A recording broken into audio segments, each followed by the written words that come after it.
Convention तो assumption पढ़ेंगे इसके बाद तो बताते जाता हूँ।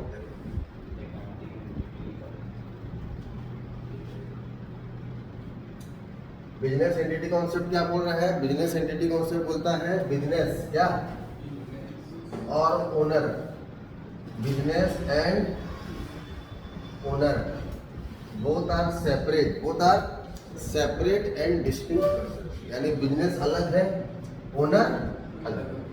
क्लियर हुआ? समझ में आया? बोथ है सेपरेट आइडेंटिटी, दोनों का आइडेंटिटी क्या है बोलो? अलग अलग है, यानी इसका पहचान अलग है, उसका पहचान अलग है। हम बिजनेस में जो भी ट्रांजेक्शन करेंगे, हमारा जो भी ट्रांजेक्शन होगा सब बिजनेस के पॉइंट ऑफ व्यू से सारा ट्रांजेक्शन होगा, बिजनेस पॉइंट ऑफ व्यू से होगा, ओनर्स पॉइंट ऑफ व्यू से नहीं होगा, ओनर्स पॉइंट ऑफ व्यू से नहीं होगा। क्लियर हुआ? इसीलिए मालिक का लगाया गया कैपिटल, इसीलिए मालिक का लगाया गया कैपिटल। बिजनेस के लिए क्या होता है? लायबिलिटी। और अगर बिजनेस प्रॉफिट कमाता है तो मालिक का कैपिटल बढ़ता है, अगर मालिक ड्राइंग करता है तो कैपिटल गिरता है। समझ में आया? अब कॉन्सेप्ट पढ़ो, क्या लिखा है देखो, the business and the owner, the business and the both have separate and distinct person, both have separate identity, all the transactions are recorded in business point of view, not from the owner's point of view. Understood? That's why the capital invested by the owner is termed as a liability for the business. That's why the profit made by the business increases the capital and the drawings made by the owner decreases the capital. कौन-कौन तो समझ गए? Loss होगा तो भी decrease होगा, और क्या? प्रॉफिट होगा तो बढ़ेगा, लॉस होगा तो डिक्रीज होगा, ड्राइंग होगा तो भी डिक्रीज होगा। समझ में आया कि नहीं आया? बिजनेस एंटिटी कॉन्सेप्ट याद रहेगा। तो बिजनेस एंटिटी कॉन्सेप्ट क्या बोल रहा है बोलो? बिजनेस और मालिक दोनों अलग अलग है, पहला पॉइंट। दोनों का आइडेंटिटी अलग अलग है। बिजनेस में जो भी ट्रांजैक्शन होगा बिजनेस के पॉइंट ऑफ व्यू से होगा, ओनर के पॉइंट ऑफ व्यू से नहीं होगा। क्लियर हुआ? इसलिए मालिक का लगाया गया कैपिटल बिजनेस में लायबिलिटी होता है। अगर बिजनेस प्रॉफिट कमाता है तो कैपिटल बढ़ेगा, ड्राइंग करेगा कैपिटल गिरेगा, लॉस होगा बिजनेस में कैपिटल गिरेगा। इतना लिखना है, अगर क्वेश्चन में आएगा तो लिख पाओगे। नेक्स्ट मनी मेजरमेंट, क्या?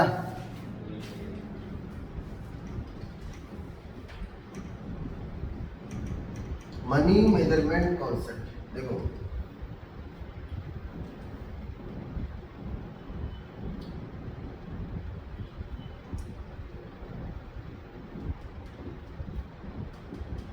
So what do you mean by money measurement concept? Money measurement concept बोलता है कि बिजनेस में जो भी ट्रांजैक्शंस होंगे, बिजनेस में जो भी इवेंट्स होंगे, उनको हम एक कॉमन डिनोमिनेटर में मेजर करेंगे। समझ में आया? यानी जितने भी हम ट्रांजैक्शन रिकॉर्ड कर रहे हैं, जितने भी हम इवेंट्स रिकॉर्ड कर रहे हैं, उनको हमको मॉनेटरी टर्म्स में रिकॉर्ड करना है। कौन से टर्म में? मॉनेटरी टर्म्स में मतलब अगर मान लो तुम इंडिया में हो तो तुम रुपीस में रिकॉर्ड करोगे, अगर तुम अमेरिका में हो तो डॉलर में रिकॉर्ड करोगे, अगर तुम सऊदी अरेबिया में हो तो रियाल में रिकॉर्ड करोगे, बांग्लादेश में हो तो टाका में रिकॉर्ड करोगे, चाइना में हो तो येन में रिकॉर्ड करोगे। मेरा बात समझ में आ रहा है कि नहीं आ रहा है? यानी all the transaction and events, all the transaction and events should be recorded in monetary terms, should be recorded in. अगर मैं तुमको बोलता हूँ purchase goods of ₹10,000 in cash, ये ज्यादा करेक्ट है कि purchase goods of 10 quintal rice in cash? क्या ज्यादा करेक्ट है? पहला वाला, purchase goods of 10,000 in cash. अगर मैं तुमको बोला 10 क्विंटल राइस खरीदा, 10 क्विंटल राइस बेचा, प्रॉफिट निकाल के बताओ, तो निकाल के बता पाओगे क्या? नहीं बता पाओगे। आज अगर मैं बोलता हूँ फॉर एग्जाम्पल मयंक के पास 5 एकड़ जमीन है, मयंक के पास कितना जमीन है? मयंक के पास 5 एकड़ जमीन है। क्लियर हुआ? उसके बाद बैंक में 50 लाख का बैलेंस है, 10 तो BMW गाड़ी है, 50 तो गाय है, 20 तो भैंस है। तो बताओ मयंक का फाइनेंशियल पोजीशन क्या है? सबको प्लस कर पाओगे क्या? नहीं कर पाओगे ना। क्यों? क्योंकि गाड़ी नंबर्स में आ गया, गाय भैंस नंबर में आ गए, बैंक बैलेंस रुपीस में आ गया, जमीन एकड़ में आ गया। जमीन किस में आ गया? तो इसको प्लस होगा क्या? इन सबको प्लस कर सकते हो? मैं तुमको बोलूंगा 1 लीटर और 200 मीटर को प्लस करके बताओ कितना होगा। तो कर पाओगे क्या? नहीं कर पाओगे ना, क्योंकि इनका यूनिट क्या है बोलो, अलग अलग है। तो हमारे बिजनेस में जो भी ट्रांजेक्शन और इवेंट्स होगा सबको हमको एक ही यूनिट में रिकॉर्ड करना है। वो एक ही यूनिट क्या है बोलो, मॉनेटरी टर्म। क्लियर हुआ? ये है, बता दिया। इंडिया में हो तो रुपीस में, इसमें हो तो इसमें, इसमें हो तो इसमें, बता दिया। लाइफ स्टॉक का वैल्यू इसमें देंगे, लाइफ स्टॉक का भी वैल्यूज में देखेंगे, सामान्य वैल्यूज में, यानी मॉनेटरी टर्म्स में रिकॉर्ड करना है। अब इसमें दो लिमिटेशन है, मनी मेजरमेंट कॉन्सेप्ट का दो ठो लिमिटेशन है। पहला लिमिटेशन एग्जाम में पक्का आएगा, जो ट्रांजेक्शन को, those transactions which cannot be recorded in monetary terms, जिसको हम मॉनेटरी टर्म्स में रिकॉर्ड नहीं कर सकते, वो ट्रांजेक्शन बुक्स ऑफ अकाउंट्स में नहीं आ सकता। समझ में आ रहा है? जो चीज को हम पैसे में वैल्यू नहीं कर सकते वो बुक्स में अकाउंट्स में कभी नहीं आएगा। जो चीज को हम पैसे में वैल्यू नहीं कर सकते वो ट्रांजेक्शन बुक्स ऑफ अकाउंट्स में कभी भी नहीं आएगा। जैसे एग्जांपल इसका याद रखना, efficiency of an employ. Efficiency of an, एक एम्प्लॉय कितना एफिशिएंट है कि कितना एफिशिएंट नहीं है, उसका कभी बुक्स में रिकॉर्डिंग नहीं हो सकता, क्योंकि एक एम्प्लॉय को हम पैसे में नहीं आ सकते। समझ में आ रहा है कि नहीं आ रहा है? ह्यूमन रिसोर्स डेवलपमेंट, ये सब चीज जो है, ह्यूमन रिसोर्स मतलब वही एम्प्लॉय से जुड़ा हुआ काम, ठीक है ना। ये सब चीज को बुक्स में रिकॉर्ड क्यों नहीं कर सकते? क्योंकि इनको मॉनेटरी टर्म्स में हम रिकॉर्ड नहीं कर सकते। और कोई एग्जांपल नहीं करिए। हाँ, एम्प्लॉय से रिलेटेड है तुम्हारा एग्जांपल है, बाकी सब एग्जांपल है, लेकिन चैप्टर 1 में भी है और बाद में भी है। अभी इतना याद रखो, काम हो जाएगा। Second bit, money has static value. Money has मतलब मनी का वैल्यू उतना ही रहेगा। हमारे बुक्स में जो वैल्यू है, जब एक वैल्यू में हम रिकॉर्ड करते हैं तो जिंदगी भर वो उसी वैल्यू में रहता है। फॉर एग्जांपल, मैं सिद्धीश की दुकान से कपड़ा खरीदने गया, 10,000 का कपड़ा खरीदा। कितना का कपड़ा खरीदा? उधारी में खरीदा। आज पैसा दूंगा तो भी 10,000 रुपये दूंगा, और 10 साल के बाद भी पैसा दूंगा तो 10,000 रुपये ही दूंगा। भले वो 10,000 का वैल्यू कुछ भी हो, लेकिन सिद्धीश मेरा, मैं खाली सिद्धीश का कितना रुपया लगाऊं? 10,000 रुपये लगाऊं, तो मैं उसको 10,000 रुपया ही दूंगा। भले अभी 10,000 रुपया में मैं मान लो 10 मीटर कपड़ा खरीद रहा था, और बाद में 10 साल के बाद वो 10,000 में मान लो 1 मीटर भी कपड़ा ना आए, लेकिन पैसा चुकाऊंगा सिर्फ कितना बोलो? 10,000 रुपये, क्योंकि मैं इसका उधारी कितना लगा हूँ? 10,000 रुपये। बात समझ में आया? यानी जमाना अगर बदल भी गया तो वो वैल्यू पहले जितना मेरे लिए था 10,000 का वैल्यू, आज भी वो वैल्यू मेरे लिए उतना ही है। समझ में आया? तो मनी है स्टैटिक वैल्यू। तो ध्यान से सुनो। सेकंड ट्रांजेक्शन, पहला खाली बताया हूँ बिजनेस एंटिटी बताया हूँ, जानते हो बिजनेस एंटिटी पढ़ाया था तुमको सिद्धीश। मनी मेजरमेंट देखो, all the transaction and events should be measured in monetary terms. In मतलब इंडिया में हो तो रुपीस में रिकॉर्ड करना पड़ेगा, पाकिस्तान में हो तो पाकिस्तान रुपीस में रिकॉर्ड करना पड़ेगा, बांग्लादेश में हो तो टाका में रिकॉर्ड करना पड़ेगा। बताया थे सब, क्लियर हुआ? उसके बाद money is the common denominator. Money is the common, money common denominator है in recording all the transaction and events. Money एकमात्र ही यूनिट है, दूसरा यूनिट कुछ नहीं है। क्लियर हुआ? उसके बाद देयर आर 2 लिमिटेशंस, 2 लिमिटेशन है। पहला limitation, those transactions which can not be measured in monetary terms, जिसको हम मॉनेटरी टर्म्स में मेजर नहीं कर सकते, are not recorded in the books of accounts. और दूसरा है money has static value. Money has, clear हुआ? याद रहेगा? क्लियर? अब पहला एजम्पशन पढ़ेंगे। क्या करेंगे? अभी दो कॉन्सेप्ट बताया, दो प्रिंसिपल बताया। अभी पहला वाला एजम्पशन पढ़ाऊंगा, गोइंग कंसर्न एजम्पशन। निकालो, नोट्स लिखो ना, निकालो गोइंग कंसर्न एजम्पशन निकालो।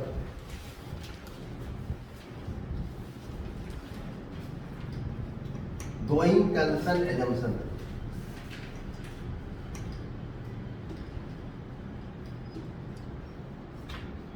करें? देखो,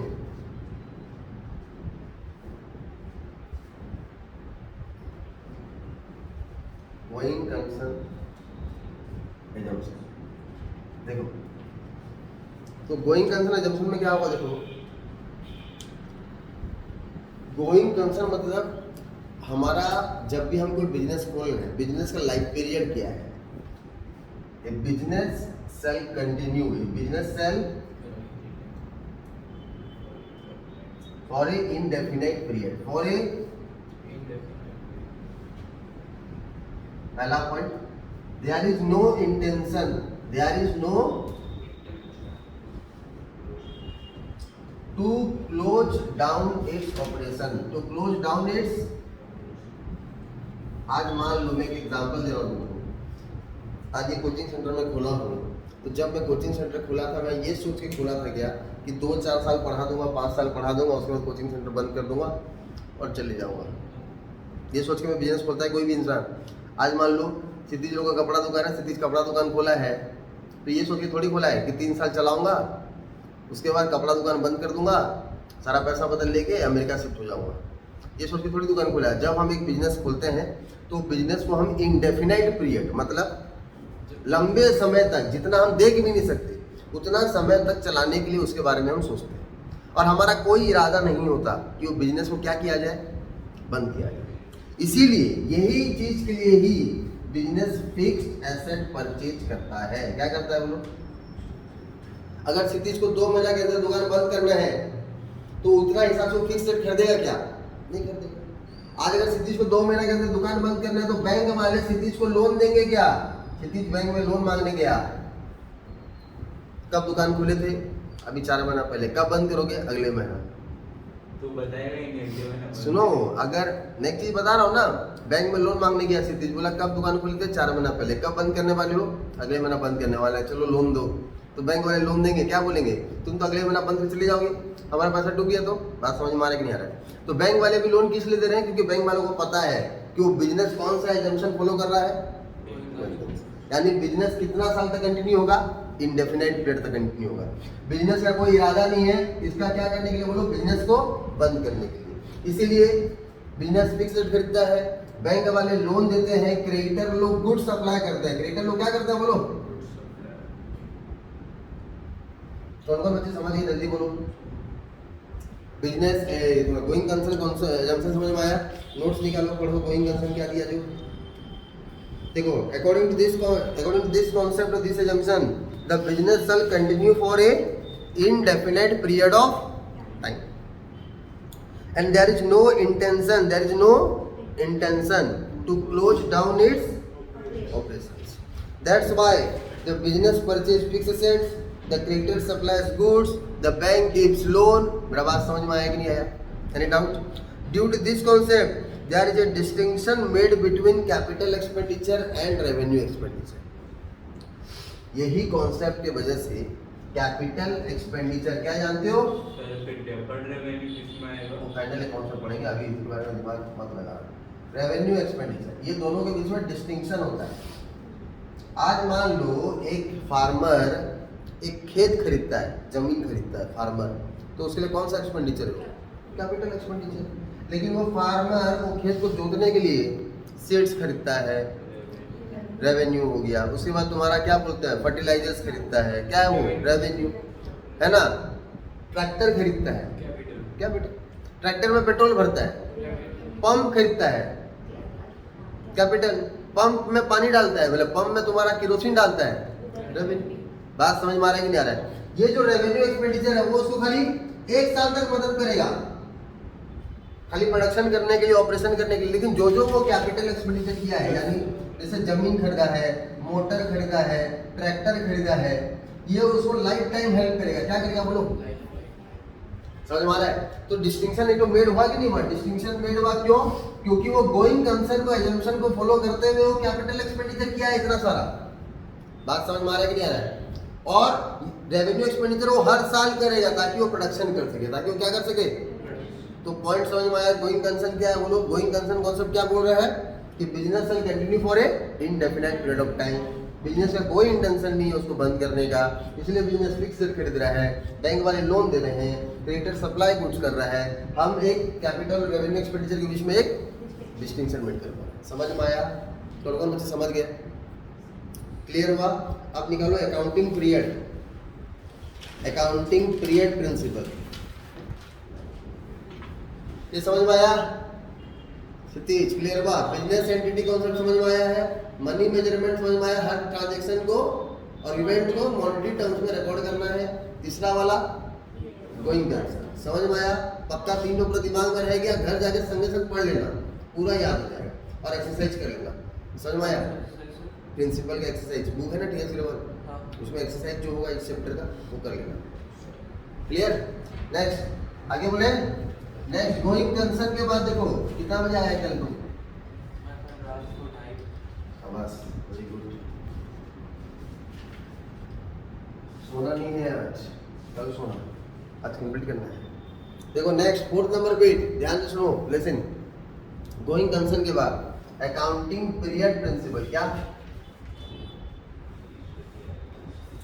अब एक बात बताओ, गोइंग कंसर्न कॉन्सेप्ट से हमको क्या पता चला? बिजनेस का लाइफ कितना होता है कि indefinite period for A foreseeable period. Foreseeable period मतलब जिसको हम फोरसी नहीं कर सकते, मतलब देख नहीं सकते, ठीक है ना। अब बिजनेस का जो लाइफ है वो इंडेफिनाइट पीरियड है। क्या है? अनलिमिटेड पीरियड है। जैसे तुम्हारा पढ़ाई करने का जो पीरियड है 5 साल से 25 साल तक है, यस और no, from 5 to 25 maximum. Clear हुआ? अब तुम 20 साल पढ़ाई कर रहे हो, मैं तुमको बोलता हूँ क्लास 5 में एडमिशन ले लो, 25 साल तक पढ़ो और लास्ट में 25 ईयर्स में 5 साल से लेके 25 साल तक जितना पढ़ाई की हो सबका एग्जाम एक बार दो दे पाओगे? तुम्हारा परफॉर्मेंस इवैल्यूएट हो पाएगा क्या? नहीं हो पाएगा। अब बिजनेस का लाइफ पीरियड इतना बड़ा है, इसीलिए बिजनेस का लाइफ को छोटे छोटे पीरियड में डिवाइड कर दिया गया, यानी the life of the business is broken into small parts. Broken into जो कितना है बोलो? 1 साल। जो कितना है बोलो? 1 साल या फिर 12 मंथ जो बोल लो, ठीक है ना, 12 मंथ। अब ये 12 मंथ शुरुआत कब होता है? 1 April in the current year and ends on 31st March in the next year. Clear हुआ? जो हमारा हिंदू कैलेंडर का डेट भी है, 1 अप्रैल में स्टार्ट होगा, 31 मार्च में खत्म होगा। Any doubt? बाद में उठा लेना। 1 अप्रैल में स्टार्ट होगा, 31 मार्च में खत्म होगा। बात समझ में आया? अब ऐसा करने का रीजन क्या है? ऐसा करने का ये रीजन है ताकि हम हमारा फाइनेंशियल स्टेटमेंट्स अच्छे से हर साल प्रिपेयर कर सकें। क्या प्रिपेयर कर सकें? फाइनेंशियल स्टेटमेंट अच्छे से प्रिपेयर कर सकें। फाइनेंशियल स्टेटमेंट बताया था 2 चीज, ट्रेडिंग प्रॉफिट लॉस अकाउंट और balance sheet. Trading profit loss account क्या है? जहां से हमको हमारा प्रॉफिट लॉस पता चलता है। बैलेंस शीट क्या है? जहां से हमको हमारा पोजीशन पता चलता है। यस और नो? तो फाइनेंशियल स्टेटमेंट प्रिपेयर कर सके हर साल, क्या कर सके? और ये फाइनेंशियल स्टेटमेंट हमारी यूजर्स लोगों को हेल्प करता है। किसको हेल्प करता है? यूजर्स लोगों को हेल्प करता है। यूजर्स लोगों को हेल्प करता है मतलब इतने में इंटरनल यूजर हैं, एक्सटर्नल यूजर हैं, उनको हेल्प करता है। मतलब इंटरनल यूजर में मैनेजमेंट हो गया, ओनर हो गया, इनको हेल्प करता है कंपेयर करने के लिए। क्या करने के लिए? आज मान लो 1 साल का परफॉर्मेंस हम इवैल्यूएट किए, नेक्स्ट ईयर दूसरा साल का परफॉर्मेंस को हम इवैल्यूएट किए। अब दोनों में हम क्या कर सकते हैं? कंपेयर कर सकते हैं कि नहीं कर सकते? यस और नो? तो अकाउंटिंग पीरियड प्रिंसिपल क्या बोल रहा है? लाइफ का जो बिजनेस का जो life indefinite period of time है उसको हम डिवाइड कर रहे हैं into small parts. That is one accounting period. One accounting period is equal to 12 month starting from 1st April in the current year and ends on 31st March next year. तो accounting period principle निकालो, पढ़ते हैं फटाफट। The life of the enterprise is indefinite according to going concern assumption. Yes or no? But the life is broken into smaller periods so that its performance is measured in regular intervals. अब ये तुम्हारा पढ़ाई का period को 5 साल से 25 साल में बोला ना, तो 5 से 6 1 साल है, 6 से 7 क्लास 1 2 3 4 5 6 10 तक आए, फिर 11 12 फिर 13 14 15 16 17 तक पढ़ोगे। मेरा बात समझ में आ रहा है कि नहीं आ रहा? तो ये जो तुम्हारा लाइफ ऑफ स्टडी जो है इसको 1 साल में डिवाइड किया गया कि नहीं किया गया? क्यों किया गया? ताकि तुम्हारा परफॉर्मेंस तुमको हर साल पता चले। बात समझ में आ रहा है कि नहीं आ रहा है? तो ध्यान से सुनो मेरा बात। The small period is 12 months which is called as accounting period starting from 1st April in the current year and ending on 31st March next year. At the end of the period we prepare financial statements, है ना, to evaluate the business and position. Financial statement is required by all the users and the financial statement is required by all the users so that the business decisions will be taken in appropriate time. समझ में आया? Financial statement सब user लोगों को चाहिए। क्यों चाहिए? ताकि मैनेजमेंट हो सका। ये लोग क्या करेंगे बोलो? टाइम पे डिसीजन ले पाएंगे। समझ में आया कि नहीं आया? ये समझ में आया? क्या बोलो? Accounting period principle. Any doubt? क्या डिसीजन लेंगे जो उनका पोजीशन और परफॉर्मेंस को देख के आगे का डिसीजन। हाँ, क्लियर? अभी नेक्स्ट देखो, फुल डिस्क्लोजर प्रिंसिपल। क्या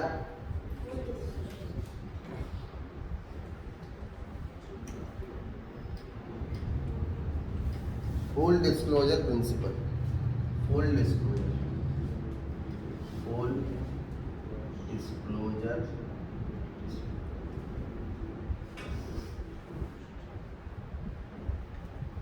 फुल डिस्क्लोजर मतलब समझ रहे हो, डिस्क्लोजर मतलब छुपाना कुछ नहीं है, दिखाना सब कुछ है। बात समझ में आया? फुल डिस्क्लोजर में पूरा दिखाना। क्या दिखाना है? All the significant information related to our accounts.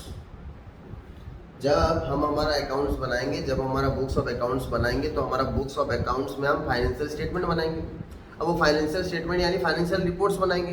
अब वो फाइनेंशियल स्टेटमेंट में हमारा बिजनेस का अकाउंट से रिलेटेड सारा सिग्निफिकेंट इंफॉर्मेशन को हमको डिस्क्लोज करना है। क्या करना है? ताकि एक आम आदमी उसको अंडरस्टैंड कर सके। क्या कर सके?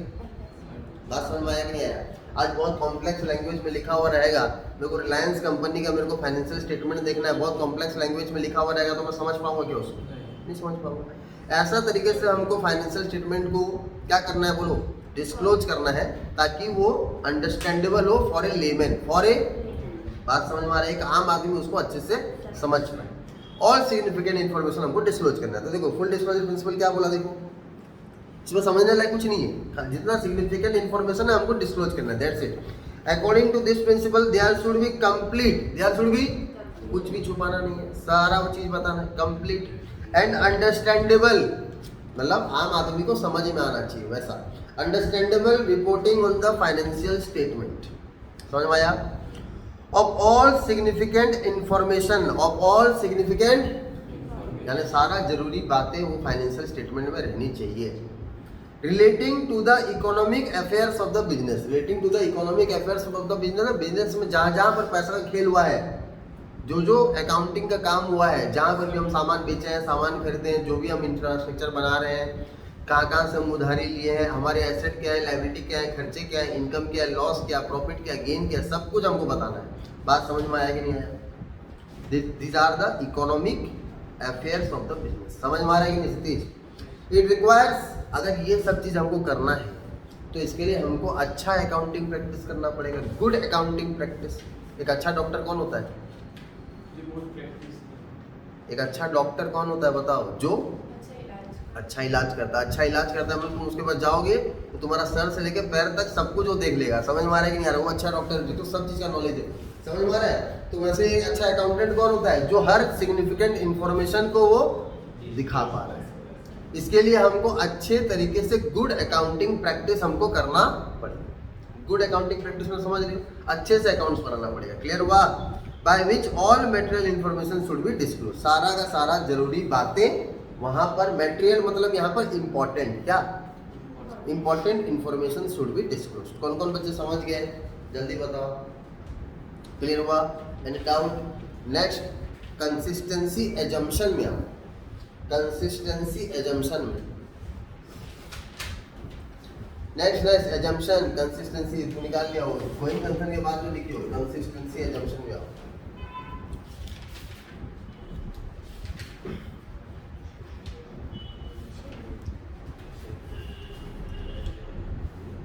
कंसिस्टेंसी एजम्पशन, कल आनंद सर आए थे, तुम नहीं था?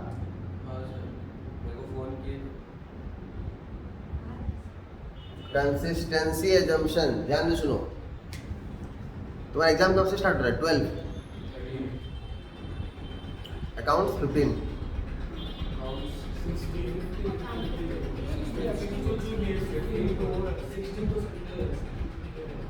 अकाउंट्स 15 को है। क्लियर हुआ? आगे बढ़े। कंसिस्टेंसी एजम्पशन क्या बोलता है? According to this assumption, once, ध्यान से सुनो, वंस एनी अकाउंटिंग प्रैक्टिस, ध्यान से सुनो मेरा बात, once any accounting practice selected and adopted, selected and should be applied consistently year after year, year after year. मतलब जब तुम एक अकाउंटिंग बनाने का एक टेक्निक को, एक मेथड को जब तुम एक बार ऑप्ट कर लेते हो, तो वही मेथड में तुमको जिंदगी भर अकाउंट्स बनाना है। बात समझ में आया? यानी एक एग्जांपल देना है और समझना है, और कुछ नहीं है यहाँ पर। फॉर एग्जांपल, डेप्रिसिएशन चार्ज करना जानते हो? डेप्रिसिएशन का मतलब जानते हो कि नहीं? अभी डेप्रिसिएशन चार्ज करने के लिए तुम्हारे बुक में 2 मेथड दिया हुआ है, लेकिन मेथड तो 20 है। क्लियर हुआ? 2 फेमस मेथड है। एक मेथड है स्ट्रेट लाइन मेथड, क्या, और एक है WDV मेथड, क्या।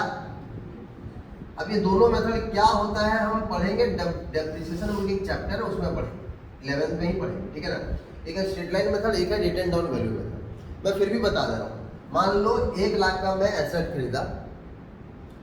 स्ट्रेट लाइन मेथड में क्या होगा, 1 साल का डेप्रिसिएशन मान लो 10% हिसाब से, कितना परसेंट हिसाब से, तो पहला साल डेप्रिसिएशन कितना होगा, 1 लाख का 10%, वैल्यू कितना हो गया दूसरे साल। फिर जब डेप्रिसिएशन चार्ज करूंगा नेक्स्ट ईयर, तो मैं ये 1 ही लाख में चार्ज करूंगा, यानी कितना बोलो, तो फिर वैल्यू कितना होगा। फिर जब तीसरा साल डेप्रिसिएशन चार्ज करूंगा तो वो 1 ही लाख पे करूंगा, तो कितना बोलो 10,000, वैल्यू कितना हो गया।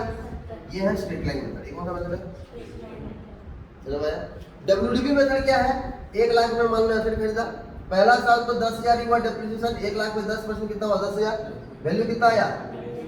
अब नेक्स्ट ईयर जब डेप्रिसिएशन चार्ज करूंगा ये 90 पे करूंगा, तो कितना हो गया बोलो। फिर तीसरा साल जब डेप्रिसिएशन चार्ज करूंगा तो 81 पे करूंगा, तो कितना होगा बोलो। क्लियर हुआ कि नहीं हुआ, कौन कौन बच्चे समझ गए। तो अमाउंट दूसरे साल चेंज हो गया कि नहीं हो गया। पहला साल इसमें अगर करता तो ऐसे निकलता, लेकिन इसमें अगर करूंगा तो ऐसे निकलेगा। तो हमको कंसिस्टेंसी एजम्पशन क्या बोल रहा है, हमको कंसिस्टेंसी एजम्पशन बोल रहा है कि once any accounting practice you have selected और adopted should be applied consistently year after year. मतलब आज तुम एसएलएम में ज्वाइन कर लिए, कल तुम WDV के पास चले गए, वैसा करोगे तो वो हमारा बिजनेस जो है ना वो सही फाइनेंशियल रिपोर्टिंग को रिफ्लेक्ट नहीं करता। अब मान लो पहला साल तो दोनों बराबर है, चलो फर्क नहीं पड़ेगा। अब मान लो दूसरा साल WDV मान ली, तीसरा साल डेप्रिसिएशन मान ली, किसमें एसएलएम में मान ली, तो ऐसे क्या होगा बोलो, तुम कंसिस्टेंट नहीं हो। क्या नहीं हो, कंसिस्टेंट नहीं हो। अब इसे अकाउंट्स बनाने का 2 तरीका है, एक है मॉडर्न अप्रोच जिसको हम बोलते हैं अमेरिकन अप्रोच, क्या बोलते हैं इसको हम, अमेरिकन अप्रोच। एक है ट्रेडिशनल अप्रोच जिसको हम बोलते हैं इंडियन अप्रोच, क्या बोलते हैं। तुमको ट्रेडिशनल के बारे में कुछ नहीं पता है, मैं तुमको पढ़ाया ही नहीं। मैं तुमको खाली जो भी अकाउंट्स बनाना सिखा रहा हूँ सब कौन सा अप्रोच में बनाना सिखा रहा हूँ, मॉडर्न अप्रोच में बनाना सिखा रहा हूँ, अमेरिकन अप्रोच में बनाना सिखा रहा हूँ। ये पुराना हो गया, ये नया आ रहा है, मॉडर्न नाम है ना, तो मॉडर्न तरीके से पढ़ेंगे, बात समझ में आ रही नहीं आ रहा। तो बहुत सारे टेक्निक्स है, अकाउंटिंग बनाने का भी बहुत सारे टेक्निक्स है, बहुत सारे मेथड्स है, लेकिन जो टेक्निक को हम ऑप्ट करते हैं वो टेक्निक को हमको consistently year after year follow करना पड़ेगा। कौन कौन बच्चे समझ गए, जल्दी बताओ। सर लेकिन डेप्रिसिएशन तो रिकॉर्ड नहीं करते हैं, कैसे रिकॉर्ड नहीं करते, पूरा करते हैं क्या, डेप्रिसिएशन रिकॉर्ड होता है, कैसे रिकॉर्ड होता है सर, लॉस का भी यहाँ पर कौन सा लिख आना चाहिए, प्रिंसिपल में रिकॉर्ड नहीं करते। कहाँ लिखा है रिकॉर्ड करते, देखो देखो listen, according to this assumption historical cost में भी रिकॉर्ड करते हैं, कौन बोला डेप्रिसिएशन रिकॉर्ड करते हैं। देखो according to this assumption the accounting practices once selected and adopted, है कि नहीं, निकाला है तो once selected and adopted should be applied consistently year after. एक बार सिलेक्ट हो गया, एक बार अडॉप्ट कर लिए तो भैया जिंदगी भर उसको लगाना पड़ेगा। This concept helps in better understanding of accounting information, इससे हमको बेटर अंडरस्टैंडिंग मिलेगा। क्लियर हुआ, और हम कंपेरेबल कर सकते हैं विद प्रीवियस ईयर। अब 1 साल तुम एसएलएम में लगा रखे हो, 1 साल WDV में लगा रखे हो, और दोनों को कंपेयर कर रहे हो, पॉसिबल है क्या। आज जैसे तुम्हारा एक बच्चा, मेरा ये 2 भाई है, एक भाई क्लास 10 में पढ़ रहा है, एक भाई क्लास 5 में पढ़ रहा है, दोनों को मैं कंपेयर कर रहा हूँ। ये क्लास 10 में 81% लाया है, क्लास 5 में 72% लाया, ये गधा है। कंपेयर हो पाएगा क्या, नहीं हो पाएगा। दोनों सेम जगह रहते तो क्या होता, कंपेयर हो पाता। बात समझ में आ रहा है कि नहीं आ रहा है। यानी this concept helps in better understanding of accounting information, makes it comparable with previous year. For example 2 methods of charging depreciation, written down value method, SLM method, both are equally acceptable, दोनों के दोनों equally acceptable है। लेकिन if a business chooses one method, it should be applied consistently year after year to make the financial statement comparable। समझ में आया कि नहीं आया, कंसिस्टेंसी क्लियर हो गया। नेक्स्ट निकालो मटेरियलिटी। मटेरियलिटी क्लियर हुआ, मटेरियलिटी करें। देखो मटेरियलिटी देखो बेटा, उसको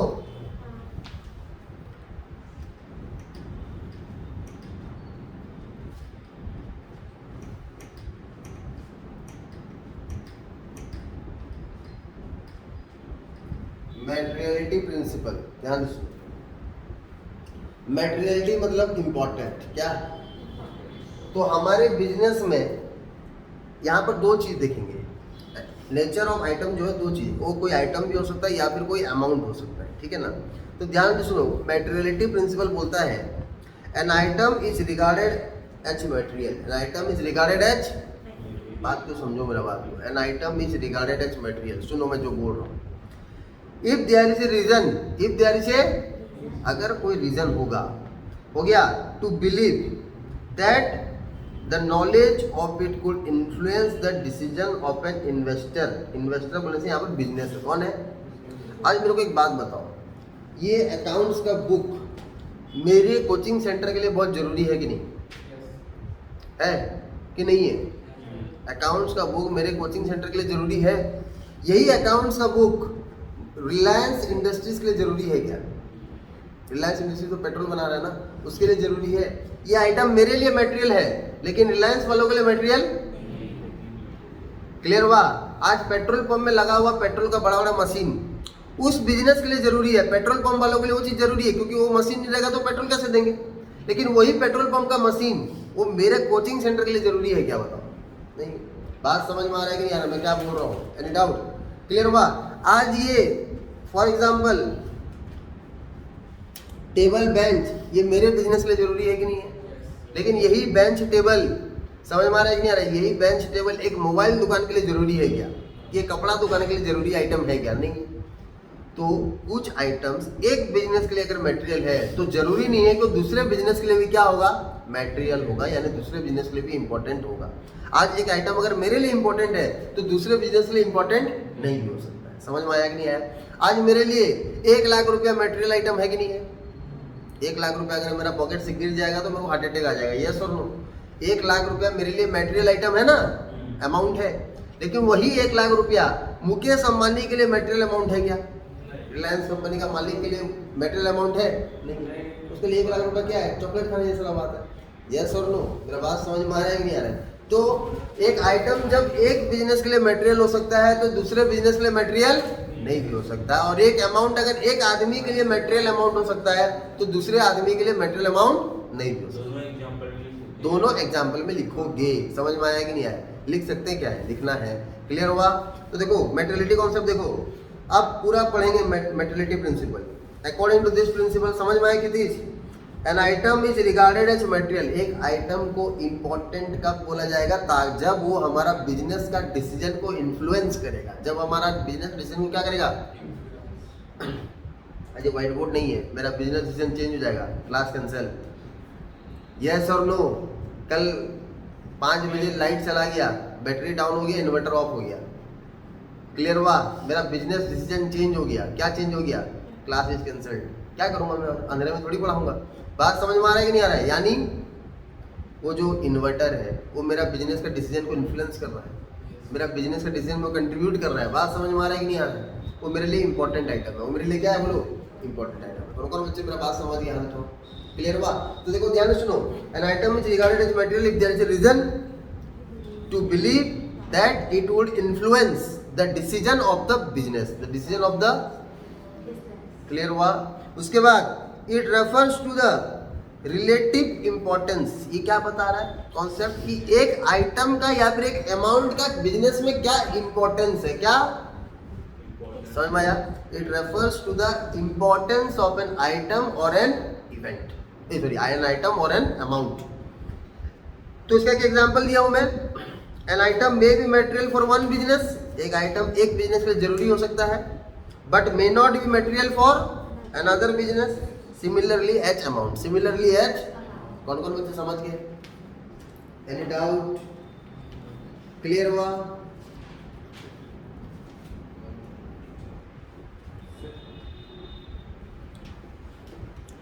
समझ में आया कि नहीं आया? कोई प्रॉब्लम है तो बोलो। क्लियर हो गया? अब मैटेरियलिटी के बाद क्या नेक्स्ट बोलो? Conservatism, prudence. यहां से क्वेश्चन पक्का आएगा, याद रखना, कंजर्वेटिज्म और प्रूडेंस।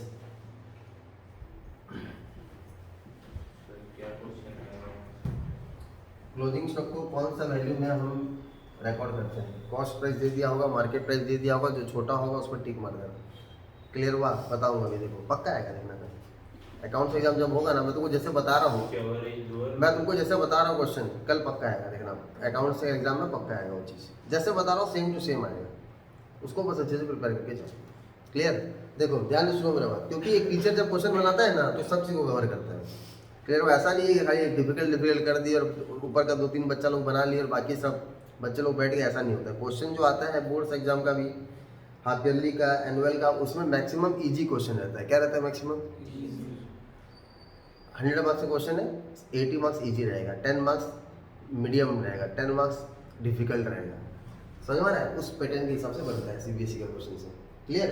तो कंजर्वेटिज्म और प्रूडेंस, ये कॉन्सेप्ट जो है, ये कॉन्सेप्ट क्या बोल रहा है कि प्रॉफिट के बारे में मत सोचो। किसके बारे में मत सोचो? प्रॉफिट के बारे में मत सोचो। Do not anticipate for profit. Do not anticipate for, हो गया? पहले से मत दिमाग लगाओ, तुम काम किए नहीं हो, कुछ किए नहीं और पहले से इतना कमा लूंगा, उतना पैसा आ जाएगा, इतना से इतना रुपया आ जाएगा, पहले से मत सोचो। क्लियर हुआ कि नहीं हुआ? बट नुकसान के बारे में हमेशा सोचो और नुकसान के लिए रेडी रहो। नुकसान के बारे में हमेशा सोचो, हमेशा सोचो और नुकसान के लिए रेडी रहो। नुकसान के लिए, अब नुकसान के लिए रेडी कैसे रहेंगे? नुकसान के लिए हम रेडी कैसे रहेंगे? नुकसान के बारे में हमको सोचना, तो नुकसान के लिए रेडी होना है। तो रेडी कैसे होंगे? पैसा जमा करके। क्या करके बोलो? पैसा जमा करके, सेविंग्स। अब पैसा जमा करने के लिए तुम नॉर्मल भाषा में उसे सेविंग्स जानते हो, अकाउंटिंग में उसको 2 ठोक बोलते हैं। एक बोलते हैं प्रोविजन, क्या बोलते हैं, और एक बोलते हैं रिजर्व, क्या बोलते हैं? क्लियर हुआ? प्रोविजन और रिजर्व में डिफरेंस है। प्रोविजन और रिजर्व में डिफरेंस है। क्या है डिफरेंस? कि जो नुकसान मेरे को पता है कि होना ही होना है, उसके लिए जब मैं रेडी होता हूं तो उसको लिए मैं क्या बोलता हूं? उसके लिए जब मैं पैसा जमा करता हूं उसमें क्या बोलता हूं? प्रोविजन। रिजर्व में किसको बोलता हूं? जो नुकसान के बारे में मेरे को बिल्कुल अंदाजा नहीं है और उस नुकसान के लिए जब मैं रेडी होकर रहता हूं उसको मैं क्या बोलता हूं? रिजर्व। या फिर जो खर्चा आने ही वाला है मेरे को पता है, या फिर जो नुकसान होने ही वाला है पता है, उसके लिए जब मैं पैसा जमा करके रखता हूं तो कहां पर जमा करके रखूंगा? और जो नुकसान या खर्चा के बारे में मेरे को बिल्कुल अंदाजा ही नहीं है, उस नुकसान या खर्चा के लिए जब मैं रेडी होकर रहता हूं तो मैं पैसा कहां जमा करके रखता हूं? समझ में आया? फॉर एग्जाम्पल, अचानक से लाइट चला गया और इन्वर्टर पूरा बैटरी उड़ गया, मेरा आग नहीं लगेगा, उड़ गया। क्लियर हुआ? तो मेरे को एक बात बताओ, ये जो अचानक से इन्वर्टर खराब हो गया या बैटरी उड़ गया, ये मेरे लिए अचानक वाला नुकसान है कि इस नुकसान के बारे में मेरे को अंदाजा था? अचानक से हो गया। इस नुकसान के बारे में मेरे को अंदाजा, ये खर्चा के बारे में मेरे को अंदाजा नहीं था। मेरे को नया इन्वर्टर, नया बैटरी लगाना पड़ेगा, तो उसके लिए मैं पैसा कहां से निकालूंगा? रिजर्व से। बात समझ में आया? लेकिन अब मेरे को हर महीने के एंड में भाड़ा देना पड़ता है। आज मान लो तारीख कितना है? 9 तारीख है। अब मेरे को अक्टूबर 31 को भाड़ा देना है, तो मेरे को पता है कि अक्टूबर 31 को मेरे को 12,000 रुपये भाड़ा देना है। यस और नो? रेंट देना है मेरे को पता है। तो उसके लिए मैं पैसा अभी से जमा कर सकता हूँ कि नहीं? 1,000 2,000 करके मैं 12,000 जमा कर लूंगा एंड तक और मैं दे दूंगा। यस और नो? तो उसके लिए जब मैं पैसा जमा कर रहा हूँ तो कहाँ पर जमा कर रहा हूँ? इसलिए प्रॉफिट के बारे में मत सोचो। ये कॉन्सेप्ट हमको क्या सिखा रहा है? कितने बच्चे पढ़ने आएंगे, कितने बच्चे कमाऊंगा, मैं उसके बारे में नहीं सोचूंगा। जब मैं कमा लूंगा तो उसको मैं बुक्स में रिकॉर्ड करूंगा। जब मैं एक्चुअल में कमा लूंगा तो मैं उसको बुक्स में रिकॉर्ड करूंगा। लेकिन खर्चा नहीं भी हुआ है तो भी मैं खर्चा को बुक्स में रिकॉर्ड कर सकता हूँ। क्यों? वो खर्चा का प्रोविजन बना के, वो खर्चा का, या फिर उस एसेट के लिए क्या बना के, बोलो, रिजर्व बना के। बात समझ में आ रहा है कि नहीं आ रहा है? कौन कौन बच्चे समझ गए? आगे 31 का है, 31 का तो हम आज रिकॉर्ड कर सकते हैं। बिल्कुल रिकॉर्ड कर सकते हैं, अगर एडवांस पूरा क्लियर हुआ कि नहीं हुआ? बताऊंगा, चैप्टर है देखो तुम्हारे बुक्स में, प्रोविजंस एंड रिजर्व्स बोल के, उसमें तुमको बताऊंगा कैसे हम खर्चा नहीं किए बिना वो खर्चा को हम रिकॉर्ड कर सकते हैं। पैसा दिए बिना हम हमारे मन में रख सकते हैं। हमारे प्रोविजन में कैसे हम पैसा जमा करते हैं उसका भी मैं तुमको बताऊंगा। क्लियर हुआ? Any doubt? तो देखो ध्यान से सुनो। तो देखो, according to this principle do not anticipate for profit, do not anticipate for profit के बारे में मत सोचो, but provide for all possible, लेकिन लॉस हो के लिए ready. It takes into consideration all prospective losses, जितना भी प्रोस्पेक्टिव मतलब फ्यूचर में जो लॉस हो सकता है, जो नुकसान हो सकता है, उसको हम सब चीज को कंसिडरेशन में लेना है, but not all prospective profit. Example एक तो बता रहा हूँ सर, इंपॉर्टेंट एग्जाम में पक्का है, एक और एक एग्जाम्पल बता रहा हूँ, ये समझ में आया? ये तो एग्जाम्पल है ही। जैसे तुम लिख दिए do not anticipate for profit but provide for all possible losses, that's why the business makes provisions, that's why the business makes reserve. खत्म, क्लियर हुआ? और एक एग्जाम्पल लेकिन याद रखना है, और एक एग्जाम्पल क्या याद रखना है हमको? क्लोजिंग स्टॉक का। किसका? क्लोजिंग स्टॉक का। लेट कर दिया रे? सर मुझे तो संस्था वाले के लिए नहीं सबके लिए। कहाँ गए वो दोनों? सर केशव वाले रास्ते में। अच्छा देखो, अब फॉर एग्जाम्पल देखो, क्लोजिंग स्टॉक क्या? क्लोजिंग स्टॉक, ध्यान से सुनो, जितना पढ़ा अभी आधा पढ़ लेते हैं, फटाफट, आधा तो हो चुका, आधा पढ़ लो, ठीक है? क्लोजिंग स्टॉक, क्लोजिंग स्टॉक जो है वो कॉस्ट प्राइस और मार्केट प्राइस दोनों में जो छोटा होता है उस वैल्यू में रिकॉर्ड होता है। क्लोजिंग स्टॉक का मतलब क्या है? साल के एंड में जो स्टॉक है उसको हम क्या बोलेंगे? साल के एंड में जो स्टॉक है उसको हम बोलेंगे क्लोजिंग स्टॉक। क्या बोलेंगे? क्लियर हुआ? आज मान लो वो क्लोजिंग स्टॉक को मैं 1 लाख रुपए में खरीदा था, तो वो क्लोजिंग स्टॉक का कॉस्ट प्राइस क्या कितना बोलो? 1 लाख। लेकिन वो क्लोजिंग स्टॉक अगर मार्केट में बिक्री होगा, यानी नेट रियलाइजेबल वैल्यू, क्या बोलो? नेट रियलाइजेबल मतलब कितना रुपया में वो बिक्री हो सकता है, जो उसको मार्केट प्राइस भी बोलते हैं। तो क्या बोलते हैं बोलो? Market price. यानी मान लो क्षितिज का दुकान में 1 लाख का सामान बच गया साल के एंड में, जो वो बेच नहीं पाया, तो वो स्टॉक उसके लिए क्या बन गया? Closing stock. अब वो क्लोजिंग स्टॉक को क्षितिज खरीदा था 1 लाख रुपया में, वो क्लोजिंग स्टॉक अगर क्षितिज मार्केट में बेचेगा तो नेट रियलाइजेबल वैल्यू, यानी वो सामान को बेच के वो कितना रुपया रियलाइज कर सकता है, समझ में आया? या फिर वो स्टॉक का मार्केट प्राइस, क्या मार्केट प्राइस अगर मान लो है 60,000, कितना हजार? तो मेरे को एक बात बताओ, क्लोजिंग स्टॉक को क्षितिज 1 लाख में अपना बुक्स में लिखेगा या 60,000 में अपना बुक्स में लिखेगा? 60,000 में लिखेगा, क्योंकि 60,000 से ज्यादा तो बेच नहीं सकता ना, 60,000 के से ज्यादा हो तो बेच नहीं सकता। 1 लाख का सामान है नो डाउट, लेकिन बिकेगा कितना में? तो जबरदस्ती हम 1 लाख में अगर हमारे बुक में रिकॉर्ड करेंगे तो फ्यूचर में जाके 40,000 का क्या होने वाला है? नुकसान होने वाला है। तो अभी वो 40,000 को हम क्या कर दिए बोलो? काट दिए। हम बोले कि नहीं, इसका वैल्यू हम 60 में ही रिकॉर्ड करेंगे, क्योंकि हमको लॉस के लिए रेडी रहना है। हमको किसके लिए रेडी रहना है? लॉस के लिए रेडी रहना है। समझ में आ रहा है मेरा बात? प्रॉफिट के बारे में नहीं सोचना है, लॉस के लिए रेडी रहना है। क्लियर हुआ? तो इसलिए हम इसको कितना में रिकॉर्ड किए? 60 में रिकॉर्ड किए। लॉस के लिए रेडी रहना, प्रॉफिट के बारे में नहीं सोचना है। अब अगर मैं बोल रहा हूँ क्लोजिंग स्टॉक का कॉस्ट प्राइस 1 लाख, लेकिन वो मार्केट में बिकता 1.5 लाख में, कितना में बिकता? तो हम कौन सा वैल्यू में रिकॉर्ड करेंगे? क्यों? 1.5 लाख में बिकता बोल रहा हूँ, अगर नहीं बिका तो 1.5 लाख में। जब बिक जाएगा तो प्रॉफिट आ जाएगा, तब अलग बात है। जब बिक जाएगा प्रॉफिट आ जाएगा तो अलग बात है, लेकिन 1.5 लाख में बिक सकता है, लेकिन वैल्यू अभी उसका कितना है? कॉस्ट प्राइस में कितना है? 1 लाख। तो हम ये सोचेंगे 1 लाख का सामान है तो 1 ही लाख में रिकॉर्ड करते हैं, जब बिकेगा 1.5 लाख में तब सोचेंगे। यानी हम प्रॉफिट के बारे में नहीं सोच रहे, हम किसके लिए रेडी हो रहे हैं? लॉस के लिए हम रेडी हो रहे हैं। मेरा बात समझ में आई नहीं है? तो ये है प्रूडेंस कॉन्सेप्ट। कौन सा कॉन्सेप्ट? या फिर कंजर्वेटिज्म प्रिंसिपल, जो तुम बोलो। क्लियर हुआ? यानी according to this principle do not anticipate a profit, profit के बारे में मत सोचो, लॉस के लिए हमेशा रेडी रहो। लॉस के लिए हमेशा रेडी रहोगे। लॉस के लिए कैसे रेडी रहोगे? पैसा जमा करके। पैसा कैसे जमा करते हैं अकाउंट बिजनेस में? आइदर प्रोविजन बना के या फिर रिजर्व बना के। प्रोविजन किसको बोलते हैं? जो नुकसान के बारे में मेरे को अंदाजा है, या जो खर्चा के बारे में मेरे को अंदाजा है कि वो खर्चा होने ही वाला है। अब मेरे को पता है अक्टूबर 31 को भाड़ा देना है, तो उसके लिए मैं पैसा जो जमा किया, तो मैं पैसा कहाँ पर जमा करूँगा? प्रोविजन में। लेकिन जो नुकसान या फिर जो लॉस के बारे में मेरे को अंदाजा नहीं है, उसके लिए जब मैं पैसा जमा कर रहा हूँ तो मैं कहाँ पर जमा करूँगा? रिजर्व्स के बारे में। तो अभी एग्जाम्पल दिया था, मान लो मेरा इन्वर्टर का बैटरी उड़ गया, अचानक से नुकसान हो गया, तो मेरे को इन्वर्टर रिप्लेस करना पड़ेगा, उसके लिए मेरे को पैसा चाहिए, तो मैं पैसा के लिए रेडी रहूँगा, पहले से जमा करके रहूँगा, नहीं रहूँगा? रिजर्व्स। तो क्या बोलूँगा मैं? रिजर्व्स बोलूँगा। Any doubt? कौन कौन बच्चे समझ गए? तो प्रोविजन रिजर्व समझ में आया। और एक एग्जाम्पल क्या लिखोगे? Closing stock should be value cost price और मार्केट प्राइस, कॉस्ट प्राइस और net realisable value whichever is lower, whichever is, जो छोटा है उसी में क्लोजिंग स्टॉक को हम वैल्यूएशन करेंगे। समझ में आया कि नहीं आया? जल्दी बोलो। सर अगर मार्केट प्राइस गिर गया हम उसमें रिकॉर्ड कर दिए लॉस में भी, फिर अगर बढ़ गया तो 31 मार्च का डेट में ही देखना है। कौन सा डेट में देखना है? क्लोजिंग स्टॉक का हो रहा है रिकॉर्ड की 31 मार्च को। 31 मार्च के डेट में देखो दो चीज सोचना है बस।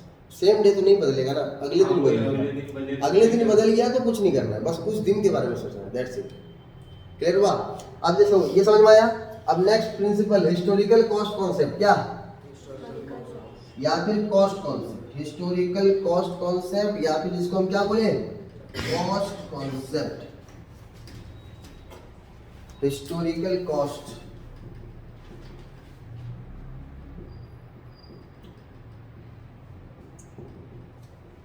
या फिर इसका दूसरा नाम है कॉस्ट कॉन्सेप्ट। ठीक, ध्यान से सुनो, नया कॉन्सेप्ट है, अच्छे से समझो। हिस्टोरिकल कॉस्ट कॉन्सेप्ट और कॉस्ट कॉन्सेप्ट क्या होता है? आज मान लो क्षितिज एक जमीन खरीदा, क्या खरीदा? लैंड। 20 लाख रुपया देगी, कितना रुपया देगी? लैंड को कितना रुपया में परचेज किया है? 20 लाख। तो ये कौन सा प्राइस है उसका? Cost price. क्लियर हुआ? अब वो लैंड का लेकिन मार्केट प्राइस है 1 करोड़। लैंड का मार्केट प्राइस कितना है? तो मेरा बोलने का क्वेश्चन ये है कि क्षितिज वो जमीन का वैल्यू बुक्स में कितना लिखेगा? 20 लाख लिखेगा कि 1 करोड़ लिखेगा? ये प्रूडेंस के ऊपर बेस नहीं हो रहा है।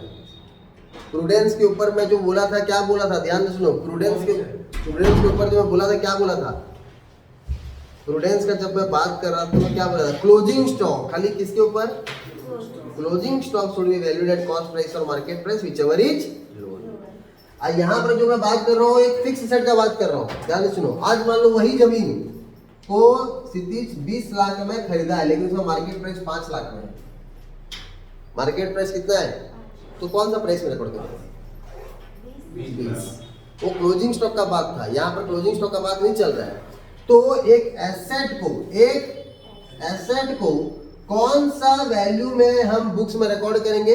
जितना वैल्यू में उसको हम खरीदे हैं, जितना वैल्यू में उसको हम, यानी the value of a fix asset will be recorded at which value?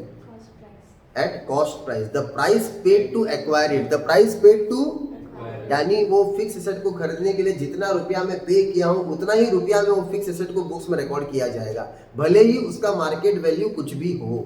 बात समझ में आया कि नहीं आया? यानी आज जमीन खरीदे 20 लाख का, उसका मार्केट प्राइस 1 करोड़ हो या 5 लाख हो या मार्केट प्राइस 0 हो, कुछ भी हो, लेकिन वो जमीन को हमको कितना में रिकॉर्ड करना पड़ेगा बुक्स में? 20 लाख, क्योंकि उसको खरीदे कितना में है? 20 लाख।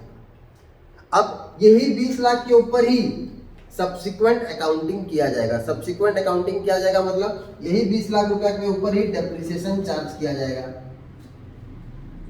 यही 20 लाख होगा बेसिस। यही 20 लाख क्या होगा बोलो? बेसिस होगा। किस चीज के लिए बोलो? सब्सिक्वेंट अकाउंटिंग के लिए। सब्सिक्वेंट यानी वो एसेट के ऊपर फर्दर हमको जो भी अकाउंटिंग करना है वो सारा का सारा अकाउंटिंग में कितना प्राइस में करूंगा? 20 लाख में करूंगा। क्लियर हुआ? उसके ऊपर डेप्रिसिएशन जो चार्ज करूंगा 20 लाख पे डेप्रिसिएशन चार्ज करूंगा। 20 लाख से उसका करंट वैल्यू में निकालूंगा। तो 20 लाख डेप्रिसिएशन कर सकते। हाँ, 20 लाख में मान लो 10% डेप्रिसिएशन लगा, 2 लाख गिरा, करंट वैल्यू आ गया 18 लाख। फिर 2 लाख गिरा, मान लो नेक्स्ट ईयर करंट वैल्यू आ गया 16 लाख। बेच दिया 15 लाख में, तो 16 लाख से 15 लाख बेच दिया तो 1 लाख का लॉस हुआ। अकाउंटिंग बना रहे थे नहीं जर्नल उसका? यस और नो? 20 लाख में खरीदे, 10% डेप्रिसिएशन चार्ज किए, 15 लाख में बेच दिए, तुम कर पाओगे नहीं कर पाओगे? अकाउंटिंग में बताया होगा नहीं, गेन और loss on fix of sale of fixed, वही सब चीजें। क्लियर हुआ? तो कॉस्ट कॉन्सेप्ट क्या बोल रहा है? देखो कॉस्ट कॉन्सेप्ट बोल रहा है according to this principle an asset, according to this principle an asset is recorded in the books of accounts. Asset समझ में आ रहा है? एसेट को कौन सा वैल्यू में हम रिकॉर्ड करेंगे in the books of accounts? At a price paid to acquire it. जिस प्राइस में हम वो एसेट को खरीदे हैं उसी प्राइस में वो एसेट को हम बुक्स में रिकॉर्ड करेंगे। हो गया? और वही प्राइस होगा बेसिस। वही प्राइस क्या होगा बोलो? Basis for the subsequent accounting, for the subsequent accounting of that asset, of that मतलब वो 20 लाख की बेसिस होगा फर्दर अकाउंटिंग करने के लिए। समझ में आ रहा है कि नहीं आ रहा है? सर एक बार रिपीट करिए ना डेफिनेशन। लिखा हुआ है पूरा नोट्स, फोटो खींच लेना, टोटल नोट्स लिखा हुआ है, ठीक है ना, टेंशन मत लो, टोटल नोट्स लिखा हुआ है, ले लेना। क्लियर हुआ? The cost price is the basis, the cost price is the basis for all for charging depreciation of that asset, यानी 20 लाख में डेप्रिसिएशन लगेगा। For example if a land and building is purchase for 5 lakh but its market value is 1 lakh, still it will be recorded in the value of 5 lakh. कौन कौन बच्चे समझ गए? Clear हुआ? पक्का? नेक्स्ट लिखो, नेक्स्ट लिखो बोल रहा हूँ, सॉरी नेक्स्ट क्या बोलो? एक्यूरल एजम्पशन, एक्यूरल एजम्पशन निकालो, उसके बाद मैचिंग पढ़ेंगे। एक्यूरल एजम्पशन निकालो। सर 2 घंटे का वीडियो रिकॉर्ड क्यों होना? पूरा रिकॉर्ड चल रहा है। क्लियर हुआ? अभी भेज दूंगा, अभी अपलोड कर दूंगा संगे संग बैठ के, घर में बैठ के देखिएगा। नहीं वो तो कल 1-2 दिन बाद देखेंगे। चलो हेडिंग दो, एक्यूरल एजम्पशन। कहाँ गए थे तुम लोग? गायब ही हो गए थे पूरा। हाँ यस, क्या हो गया था? देखो नेक्स्ट देखो, एक्यूरल एजम्पशन। 3 तो एजम्पशन है। पहला एजम्पशन गोइंग कंसर्न पढ़ा चुका हूँ, दूसरा एजम्पशन तुमको कंसिस्टेंसी भी पढ़ा चुका हूँ, तीसरा वाला अभी पढ़ेंगे एक्यूरल एजम्पशन। क्या? Accrual assumption.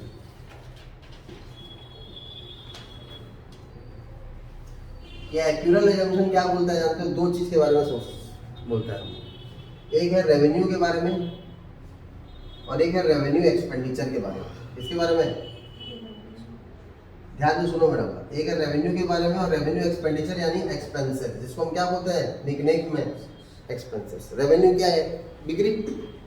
रेवेन्यू क्या? बिक्री।